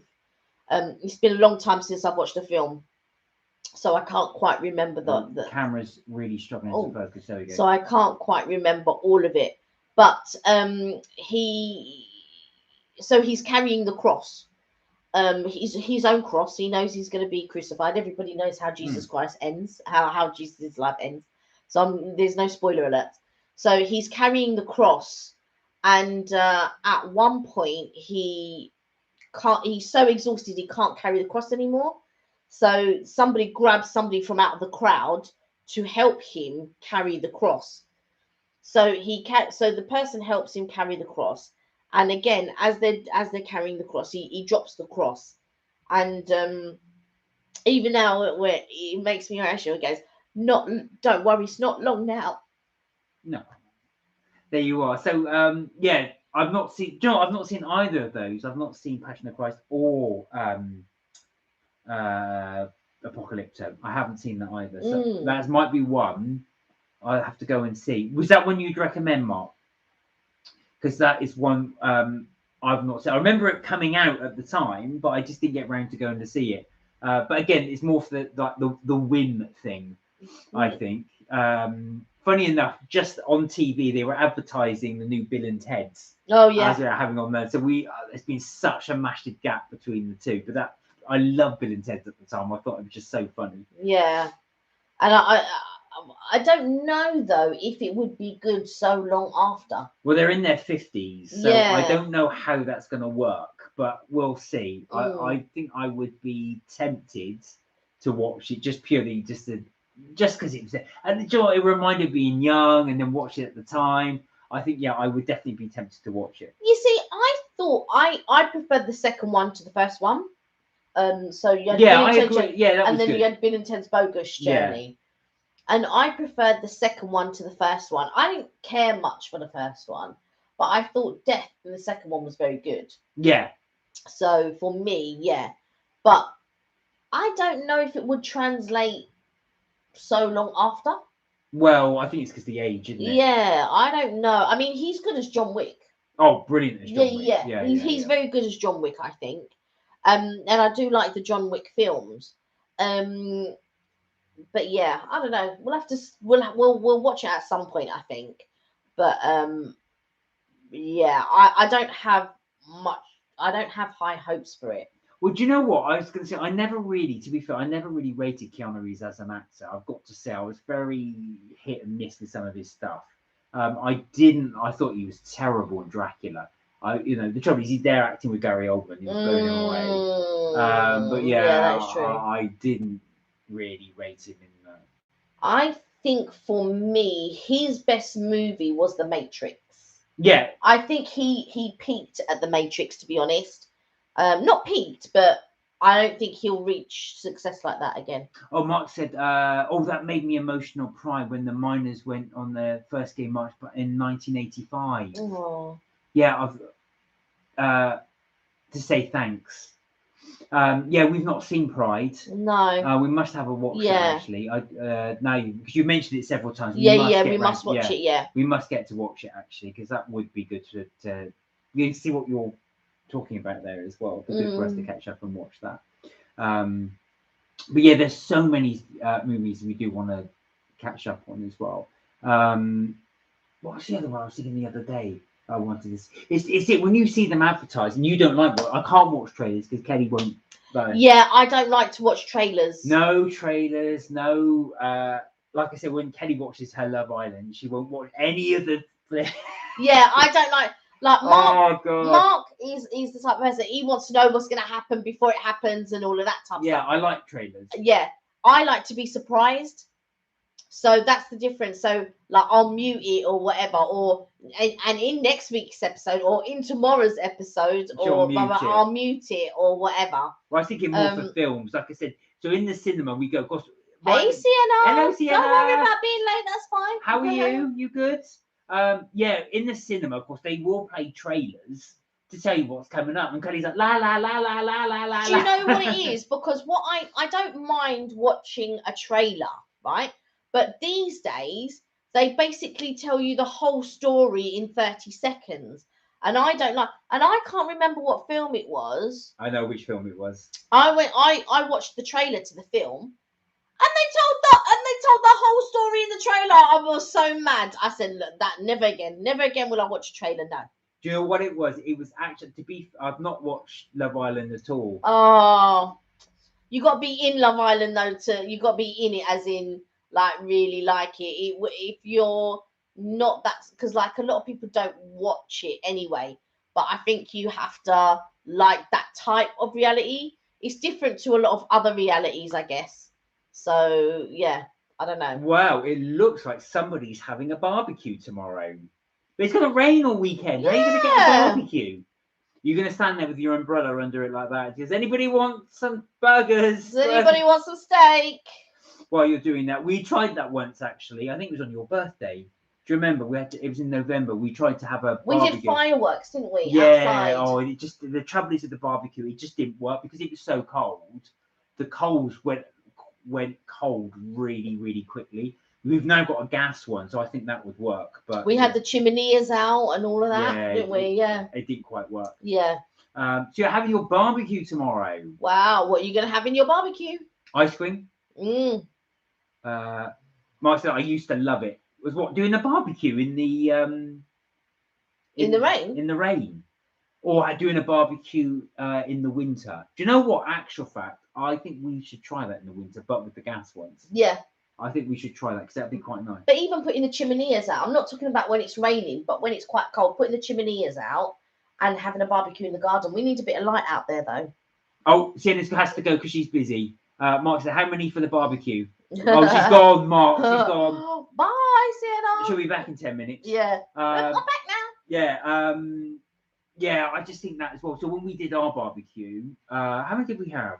It was quite a few. Oh, for our normal barbecues would consist of about 40 people. Yeah, so when we used to do them in the summer, we used to have really, really big. So Kenny's family's huge. Yeah. So we'd have a really big barbecue. My family would come down, or 30 of them were Kelly's would come down and just like have a big barbecue. Mark will have about 4 guests, which would consist of his mum, dad, brother, and partner. And and the rest will be all Kelly's family that all come down. But yeah, we'd have these huge, big family barbecues. But we've not had one for 2 years because of the pandemic. But yeah, previously we would do. So I always used to buy the barbecues, roughly round about sort of September time, October time, because places like B&Q or Home Base, they just want to get shot of their stock, so they sell them at really, really cheap prices. So I'm buying up £300 barbecue for about 100 and something pounds. Yeah, because the minimum normally that we would have if we were going to have a barbecue would even be 14. Yeah, 14 to 16 maybe. Yeah, that would be the minimum that we would have. But if we were having a big one, which is the annual family barbecue, Yeah, that got to ridiculous. that's numbers. like 40. Yeah, that got to really That high would be numbers. friends and family And there's on that one. People in every room, the whole garden's full. People in the conservatory, yeah. people in the living room. They're everywhere there as well. But yeah, we haven't done those for a while. Yeah. So we do miss doing them. They're very hard work. Yeah. I'm like not gonna really, lie. really hard work. You are on your feet all day. You Yeah. don't get to rest. As soon as you've done, you just want to pass out. Yeah. It's a lot of work. And then some people want second helpings, don't they? So like later on, you're sitting down and go, "Oh, is the kitchen over?" I'm like, "Yeah, just help all yourself." right then, and then we'd start up again and all of that. But it's amazing actually when we're doing the barbecue, because I'll start off cooking quite early, but you're just constantly cooking because people come in and back, and then how much did you spend to feed 40? Right. Oh, Mark, I'm not going to lie. We used to spend a lot. I must be. So if we're talking about Kelly won't buy any cheap meat. No cheap meat. All has to be top drawer.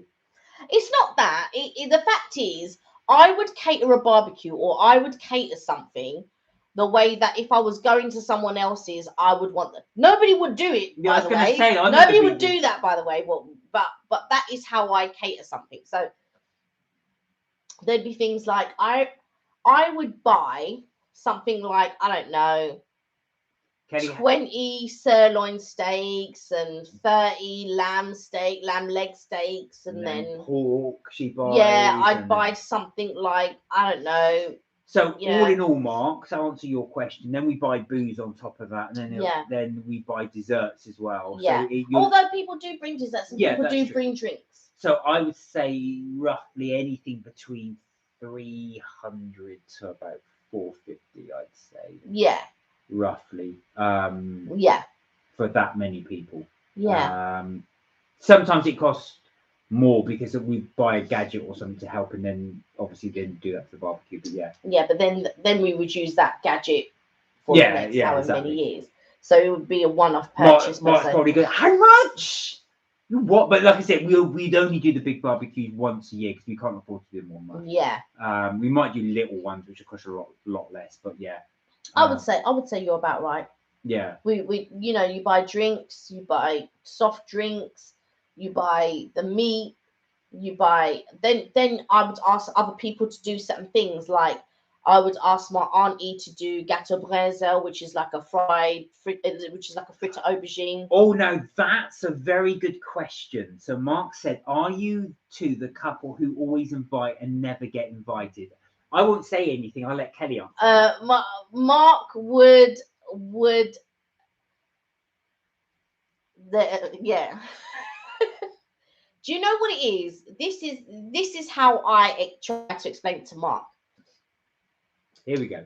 Right. So what happens is in my family, my mum would always do the big sort of stuff. So everyone would come round to my house or to the family house. However, my other relatives do things. So like my aunt, she'll always do something at Boxing Day. So we'll go round to her place for Boxing Day. Another aunt might cater Christmas Day. So we'll go around there for Christmas Day. True or no? Yeah, that's true. Right. But other than that, and then my sister-in-law will do something in a hall, let's say, and we'll go to whatever it is that's in the hall. But other than that, yes. Yes. But mind you, Mark said me and Rob usually invite. So Mark, do you get the same thing? Are you guys doing the invitation? But it doesn't always get. I mean, to be fair, some people won't invite because they can't. Yeah, and if somebody lives in a small one-bedroom flat, it's very difficult for them to on the 10th floor. It's very difficult for them to invite you. Yeah, and I think the way that I see it is, it's not, for me, it's not necessary that someone needs to reciprocate something that I do, if that makes sense. So I don't expect it back in the same way.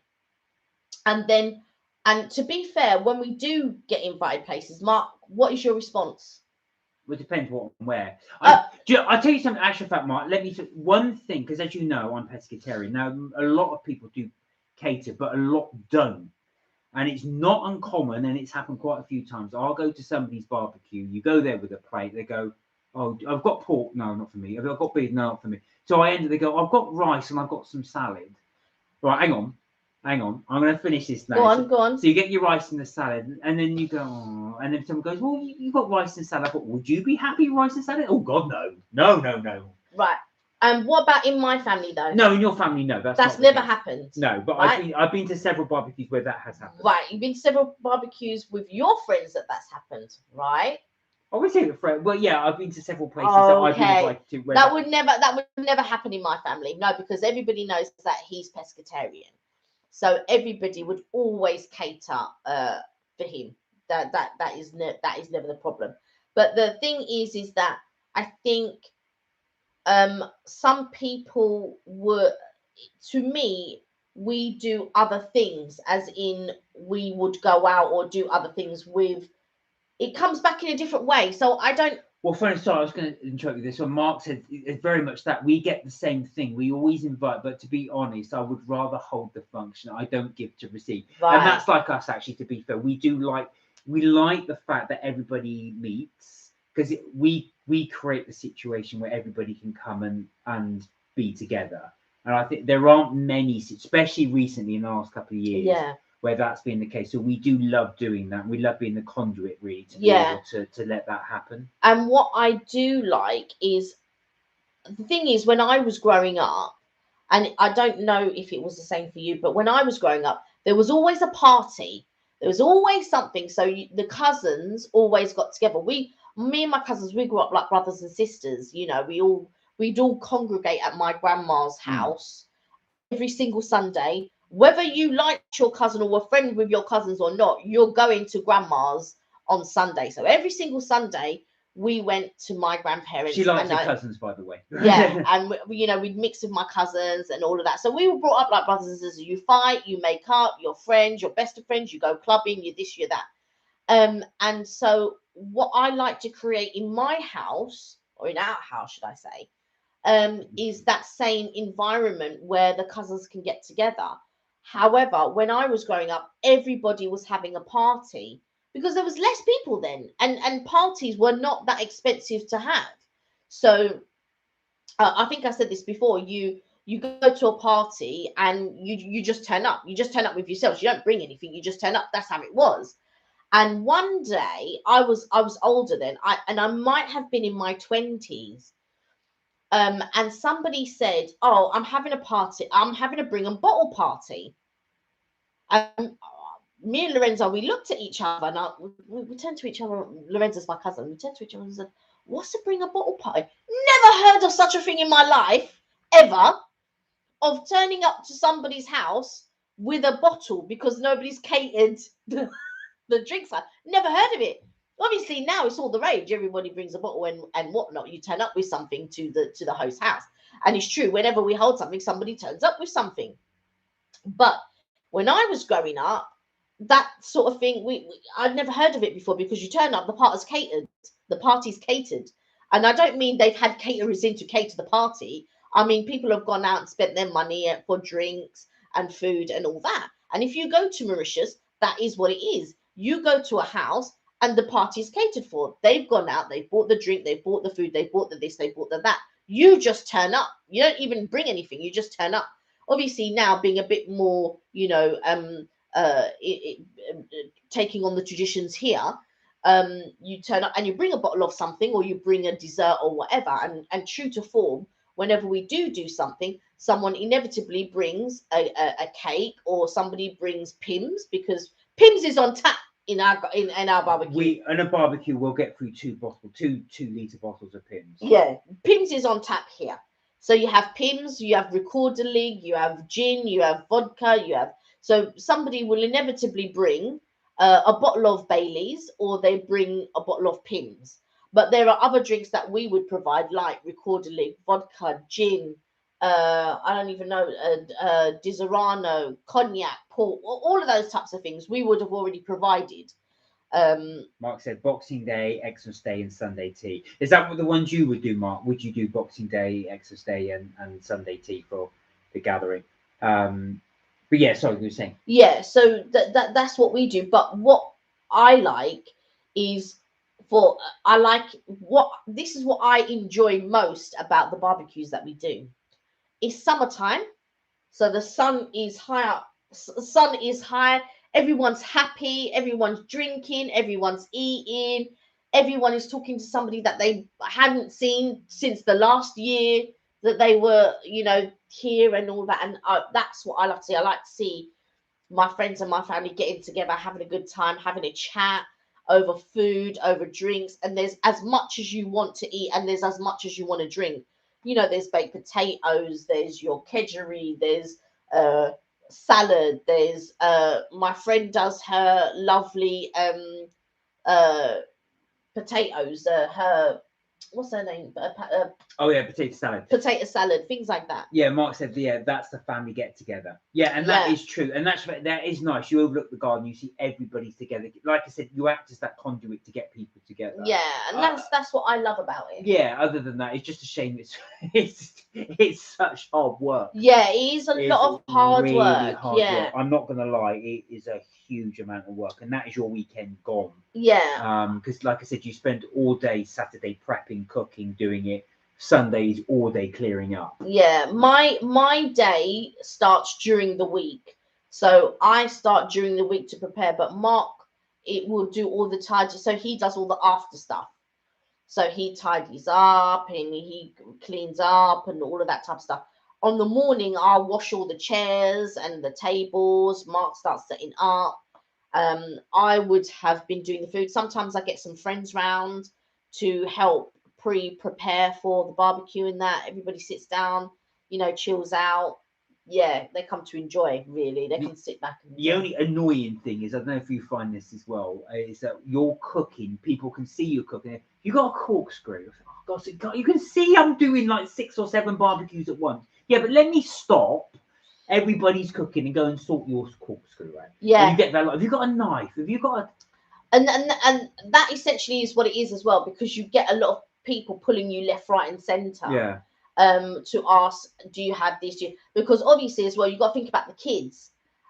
So I try to make sure that there's enough drinks. If not, I'll call, my sister-in-law. Oh, can you bring kids drinks? Or I'll call my cousin and I'll say, can you bring kids drinks?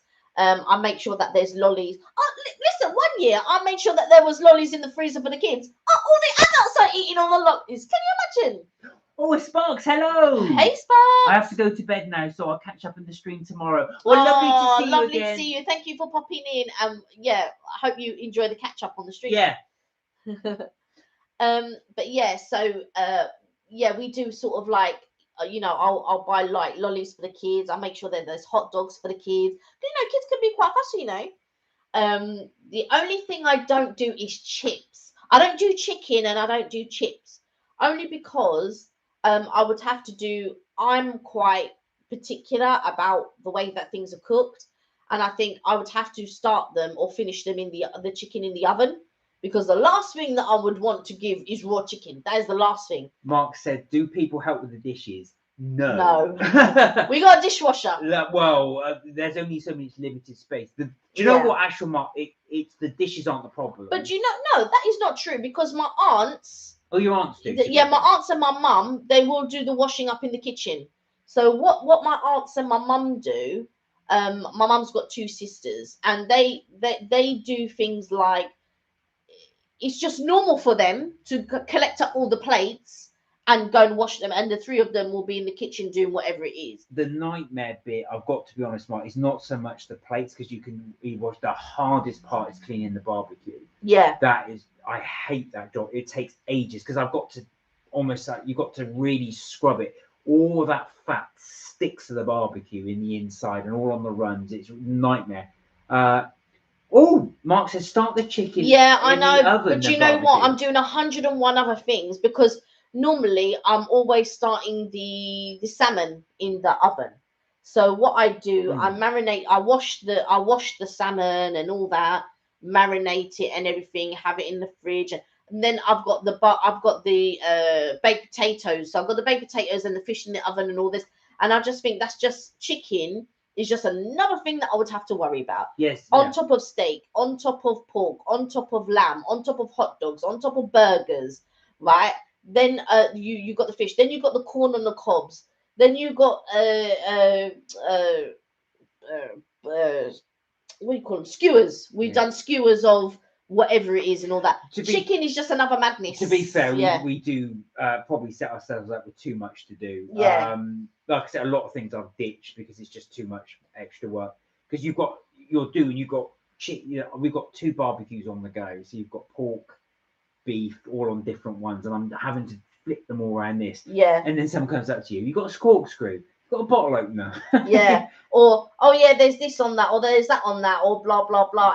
And so you try to make yourself as available as you can. Can I get a drink? Yeah. Can I get a drink? And we've poured the drinks outside, but you know, they haven't seen, but maybe there might be not a specific drink. And I go, oh God, yeah, I've got this here. Because again, there's only limited outside space because you want to keep the drinks cold. But I think what we do need to do when, you know, things start opening up again, we can start doing things again, is we need to invest in a second fridge. And then in that second fridge, we can keep the drinks. Well, do you know what? One barbecue, we did look at doing that. I looked at fridge high. You can actually, you know, like for example, you go in you'll see behind the bar, they'll have this massive long fridge. And I looked at that, and you can actually rent them out quite cheaply. I think one company wanted £30 for the day.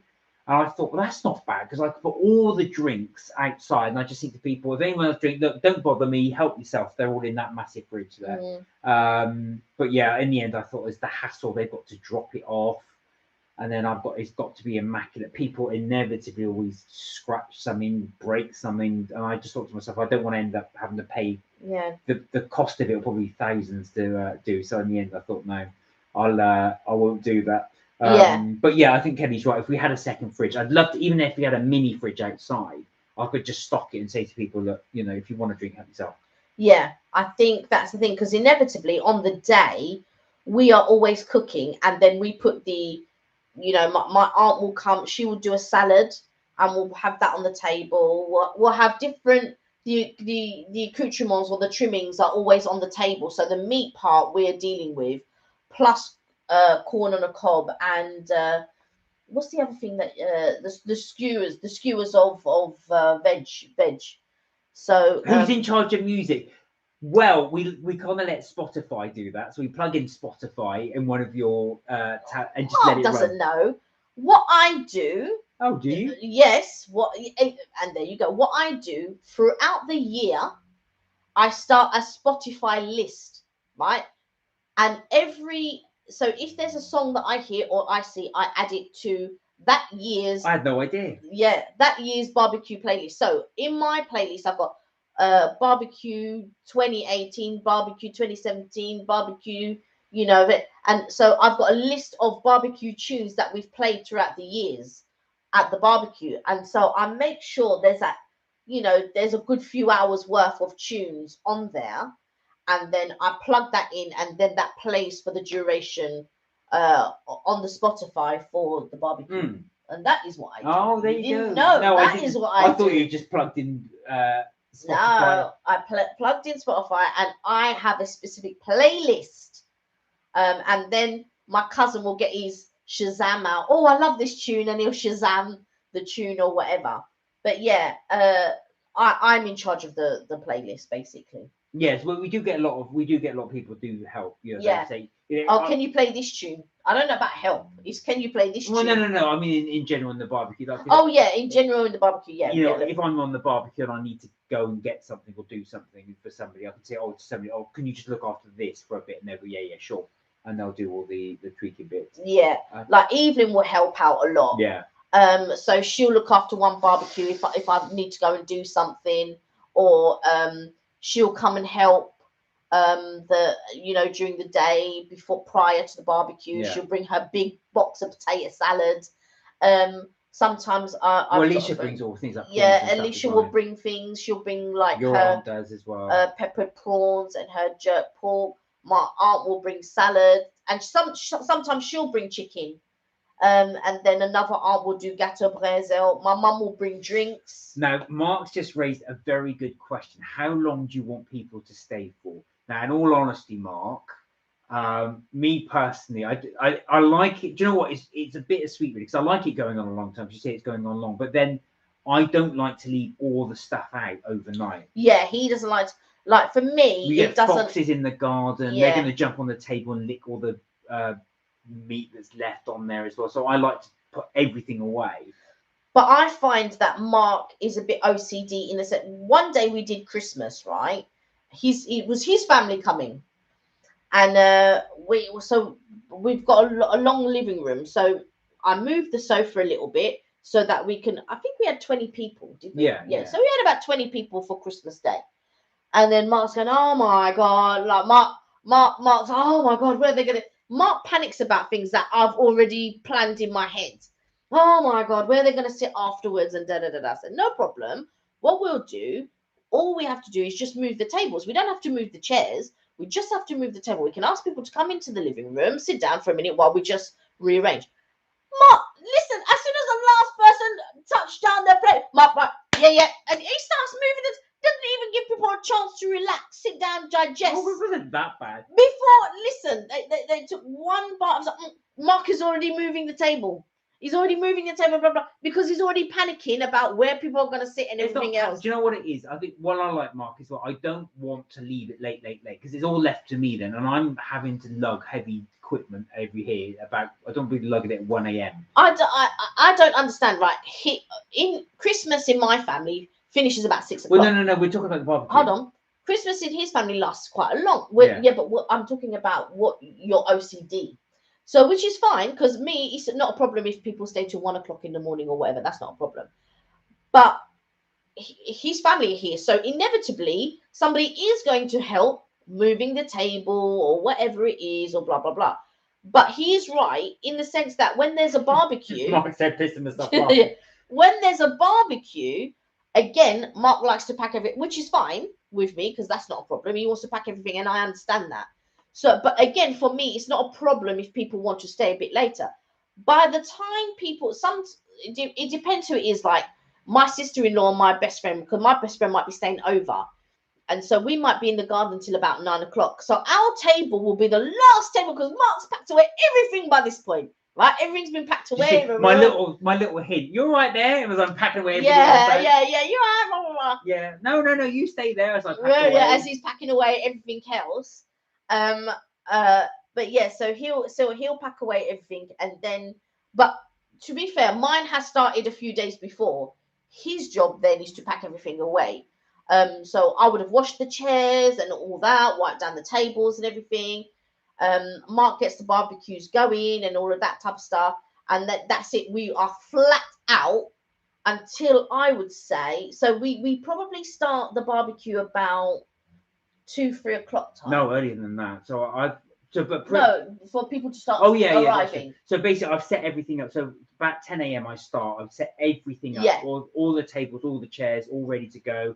I'll put all the parasols up, all the umbrellas, because obviously if it's hot, we don't want to get anyone to get sunburn. I like them gone just after the Queen's speech on Xmas Day is a long day. So I'm just talking about the barbecue here. So yeah, and then set up, and then I ideally like to have it all packed and done by 10, so it's all clear.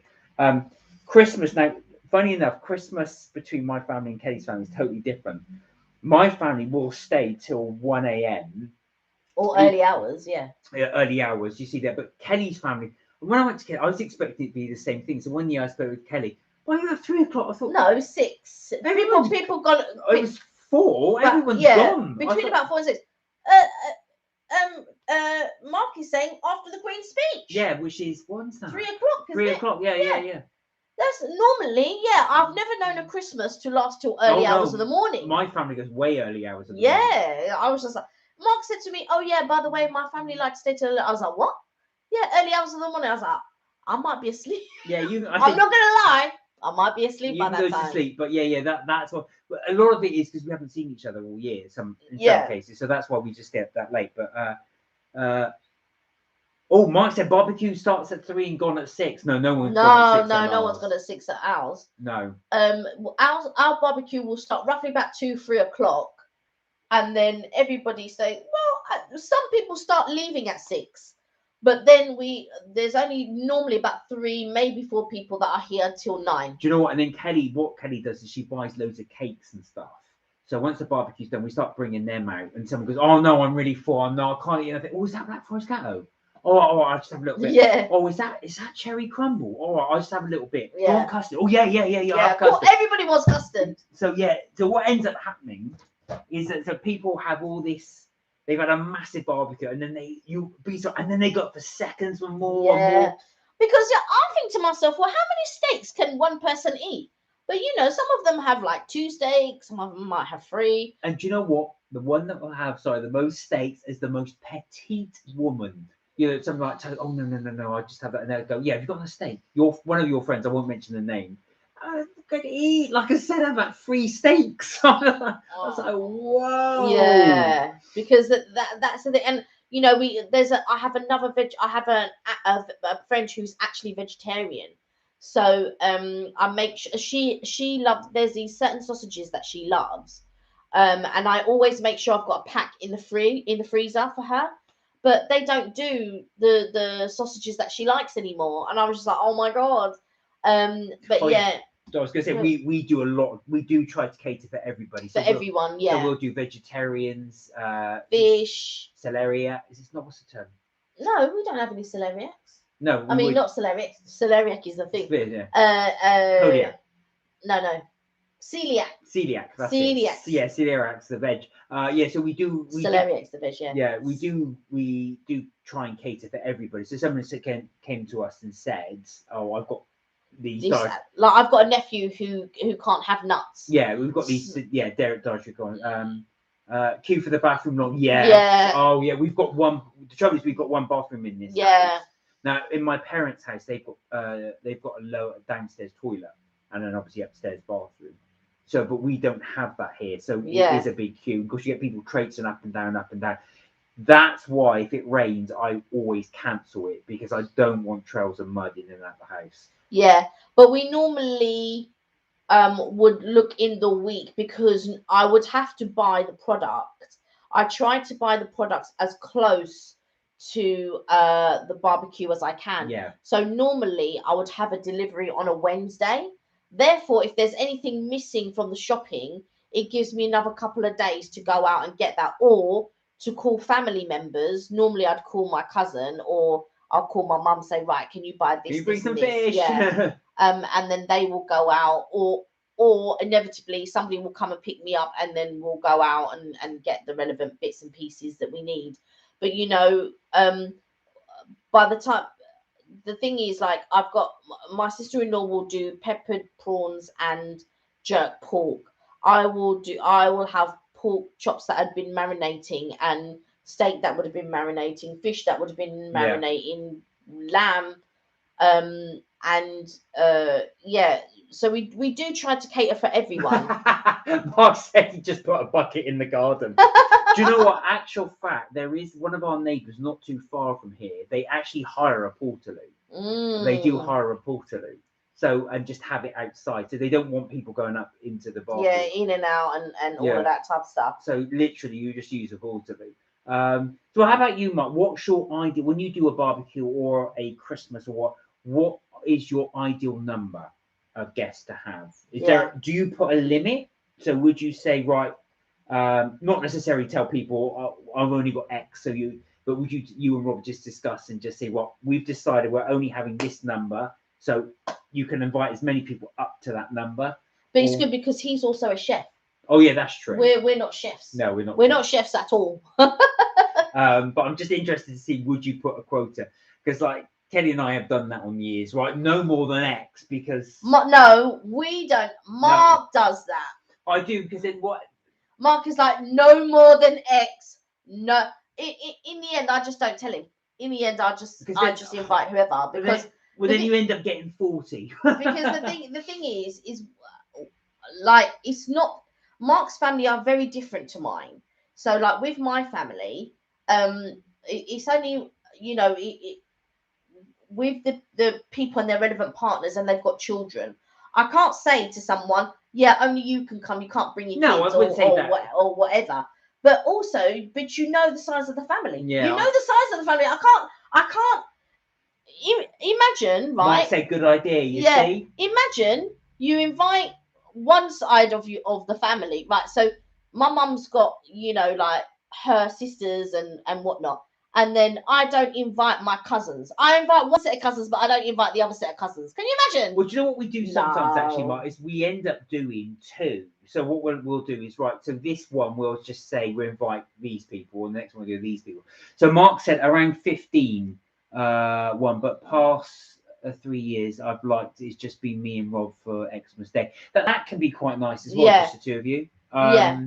But yeah, 15 is a good number because it's enough to have a conversation, but not too many enough for it to be Yeah. ridiculously expensive. I mean, the way that we do the barbecue is pretty much the way that my mum and stepdad always did the barbecue anyway.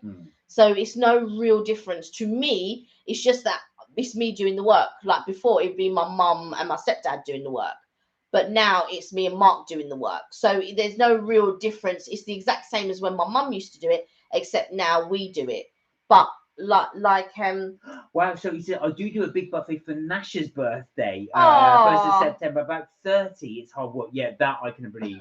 And there's everything. Aw. Do you know what? One day, if I were rich, I would just get a catering company to do the lot. Yeah, And just take I the know whole which thing. I would know which catering company I would choose, but yeah, I would just get a catering company to come in and do, mini fish and chips and mini hot dogs. Everything would be mini. Yeah, and just do it that way. Yeah, It would just take all that hassle, but that is just so expensive, I think. and a sweetie trolley.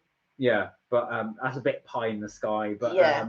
yeah, I'd love to see what was on your what was I going to say on your buffet? It'd be really interesting to see. We'll have to send you some photos of I'll send you some photos of yeah, our past one. types of barbecue. I remember once one of your brother's friends came and I said, "Oh, we've got some few people in the back." And as he walked in, he went, "A few people." There's this load of sea of people in there's there. sea of Yeah. people in there. Yeah. To be honest, since the flat's been done, I don't want them here. Do you know what? There is that element as well. I kid you not. I don't, like I said, it's really nice to have people in the car, but when people keep traipsing in and out, in and out, in and out, it does generate. It's not just cleaning outside. You've then got to clean inside, so it does generate the work. Yeah, I think again that sort of thing again is not really because when we did have a cleaner, we'd have the cleaner come before and then we'd have the cleaner come after. So now it would be a lot different. Yeah. Now it would be a lot more. Yeah. Mark said that my family and Rob's family and friends. Yeah, I've got to say actually, and getting a cleaner in is probably a good idea just to get them to clean the whole thing. Yeah, to clean the whole thing, because the thing is as well, I love doing the barbecues. And throughout, so we have one big family barbecue, but then throughout the year we have brunches and we have lunches, which we've not done at all. Which we haven't done for a year and a half. We have breakfasts, and we also have mini barbecues where sometimes we have all the parents or the adult, what we call the adults because we're seen as the children. So we'll have all the adults come and have a barbecue, and then we invite all the kids, all the cousins, and their relative children, relative partners and children. So sometimes we'll do two. So we'll have a big family barbecue, then we'll have brunches, lunches, and all that in between, and other mini barbecues. Mark said it's a lot of expense. It is. It does total up. In actual fact, ironically, the minier ones aren't that much cheaper than the bigger ones. Oh yes, they are. Not massively. So. Yes, it is. But actually, if you total them up, I'd say two or. Nobody drinks. First of all, nobody drinks all of the drinks. No. So, no, that's true. So we don't have to buy any extra drinks. The only extra drinks we may have to buy would be cider, like Recorderly. That is it. Because there'll be Pims that somebody inevitably has brought. There'd be wine. There's vodka and all that, so we don't have to buy any drinks. I agree with Mark. I don't mind the buffets from National Excellence, but it's the cleaning I hate. Tell me about it. Yeah, that I agree. I've always found that, Mark. It's you do one barbecue and that's your Saturday gone, but you forget the whole of Sunday. For me, is tidying up. It takes all day. You got to bin everything, put it in the right bags. Cleaning that barbecue takes about 3 hours. It takes ages to do. But also, I think Mark sees weekends differently because Mark says he doesn't have any free time, but I don't understand what that means in the sense that um, on Saturdays and Sundays is when people do things that they can't do during the week. So when you when you have family over and things like that, I don't know what you guys did on your weekends with your family. So I don't know sort of the stuff that you do. But on the weekends, my mum and my stepdad, they would do things that they couldn't do during the week, with the children and all that. So that would be tidying up the house, that would be cleaning, that would be cooking, that would be, oh, we need to go to wherever to buy this, or we need, and on top of that, they would have to find time to take the kids out to actually do things that are enjoyable for the kids. No, so I'm just relating it to Mark's comment. Yeah, it's the cleaning part I can't stand. Yeah, but that's of every. To me, that's of every party, of every gathering that you have. I think sorry, just relating back to what Mark said. It is easy if you just go to someone else's house and you can just. Oh God, yeah. You can just that disappear would be when you're ready. Lovely. All that cleaning. Do you want to have? No, okay, thank you. But like because normally my parents would hold Christmas normally, so my parents would do Christmas every Christmas pretty much. And I remember my aunt was debating whether she was going to have Christmas just her and her family. And then my cousin said to her, but you're going to go to work. Just go. You can go to someone else's house. You can enjoy Christmas Day and you don't have to do any of the work. Do you know what I mean? And that's the best thing really, when you can go to someone else's house, enjoy, and then go home and not have to, think about this, that, or the other. Like sometimes I'll go to my mum's and I just think, oh no, I've got to stand there and wash dishes. So me and my sister-in-law will stand there, we'll wash dishes, and more often than not, I really don't want to do the dishes. Poor Mark, he had the worst of both worlds because I ended up going to my parents on Sunday dinner and I ended up cooking. So you got the worst. But you're the chef. Yeah, this is the problem. You're the chef, but also you don't have to cope with the mess that's in your house, right? So you can do all the cooking there and still go home and not have to deal with any of the cleaning or anything there because it's all at your mum's house. My friend always said that if you're a chef or a mechanic, don't tell people because you'll have people horrendously going up and asking you for favours. Yeah, but I think, that is normally what we would do. We'd have a cleaner come a couple of days before the barbecue's about to start, and then inevitably we have her come after the barbecue. So although Mark does have a lot of work to do after the barbecue, in the sense to put the barbecues away, tidy up, put things away and all of that, inevitably somebody then comes to clean the whole house. So that part of it used to be good. Yeah, that is good. Actually. Yeah. Well, we've been going for over 2 hours and we've had real fun. I'm actually getting quite hungry now, so I'm going to go for a little. Do you know what? I was thinking, I wonder what I'm going to eat. You got curry? Yes, I do. I don't. No. So I have eaten all mine. So he ate all his curry. We both had curry, but Mark had to finish his. No, I'm afraid I did, but I enjoyed it at the time. Yes, you did. You did. Well, listen, we had such a good time catching up with you. I really enjoyed it, actually. I love our Friday love. Oh, Mark said, wish I was a peg fed, save a lot of problems. Oh, wouldn't that be nice? What, a pig fed? Oh, was a peg? Oh, peg. I misread that. Actually. Yeah, but I think he meant pig. Yeah. Pig fed? Did you say you wish you were a pig fed? Yeah. But yeah, we have really good time catching up with you guys. As always, love having you there. Love speaking to you, catching up. We've covered quite a lot of topics today. We did. Do you know what? And I had a topic in mind, and I thought, oh yeah, today I want to talk about this. And we just branched off and talked about everything as we normally do. But you know what? That's the great thing actually with you guys as well, because we always have something in our mind just in case to drive the conversation. But we inevitably, I love it actually that you drive the conversation. That's always my favourite. Actually, rather. No, we've got things to say, but it's always nice to hear what you want. Yeah, and what are you planning this weekend? Anybody? Well, what's everyone planning? Peg. Peg fed. I've not heard that. I've not heard that saying before. Isn't that almost like spoon fed? Maybe I'm wrong. What have you got planned? What have you got to do, Mark? You got anything exciting? You got planned? I'm not sure what we're gonna do. We haven't planned anything. No, we haven't. Because it's going to rain tomorrow. We've got a load of videos still to edit and upload. Yeah, so because we've got platform 9 3/4 to do. Yeah. I'm doing the third part of Harry Potter. I believe we've got the King's Cross one still to do, I need to. which I'd started. Oh but yeah. You needed to speed up a portion of it. Yeah, I do need to do actually. We have a requesty. I did say last time for a friend's cheesecake. Yes. Which I must do. I just haven't got around to getting all the ingredients in. Mm. Oh, Rob's working. Oh. So well, you can catch up on any movie you like. Yeah. Hopefully. Any movie that he doesn't really want to watch, but you want to watch. That's what I do when Kelly. I've got spare time. Well, when I do is. What movies did you watch then? Oh, I watch horrors. Yeah, no, but what movies did you watch? You had 3 days off. I didn't actually in the end. Should have done, but there. Peg fed means fed by a peg in stomach. Oh, I didn't know that. Oh, I'd never heard of it. No, not me.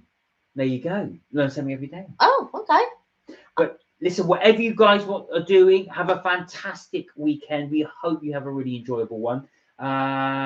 Save a lot of problems cooking and eating. Yeah, I see what you see. It's almost like having what's that thing when you have your stomach done? Oh, stapled. Yeah, but it's almost like you're tube fed, isn't it? Yeah. But yeah, have a fantastic weekend. Really enjoy. We'll be back on our lives as always on 6 p.m. on Tuesday UK time. Yeah, just my driving. Yeah, I know. But yeah, have a fantastic weekend. Thank you so much for joining us again. And we will catch you next week. Yeah, catch you on Tuesday. Have a fantastic weekend, like Mark said, and catch you then. I don't know what we're going to have, but watch out for our videos, baby. Yeah, we will upload some more videos. Please keep an eye out for those. We'll probably do some filming of something if I'm going to bake, or we might actually go to another cake shop. We will see. All right. Until then, say goodbye. And remember, you're never too old to have fun. Bye. All right. Now. Take care. Bye for now.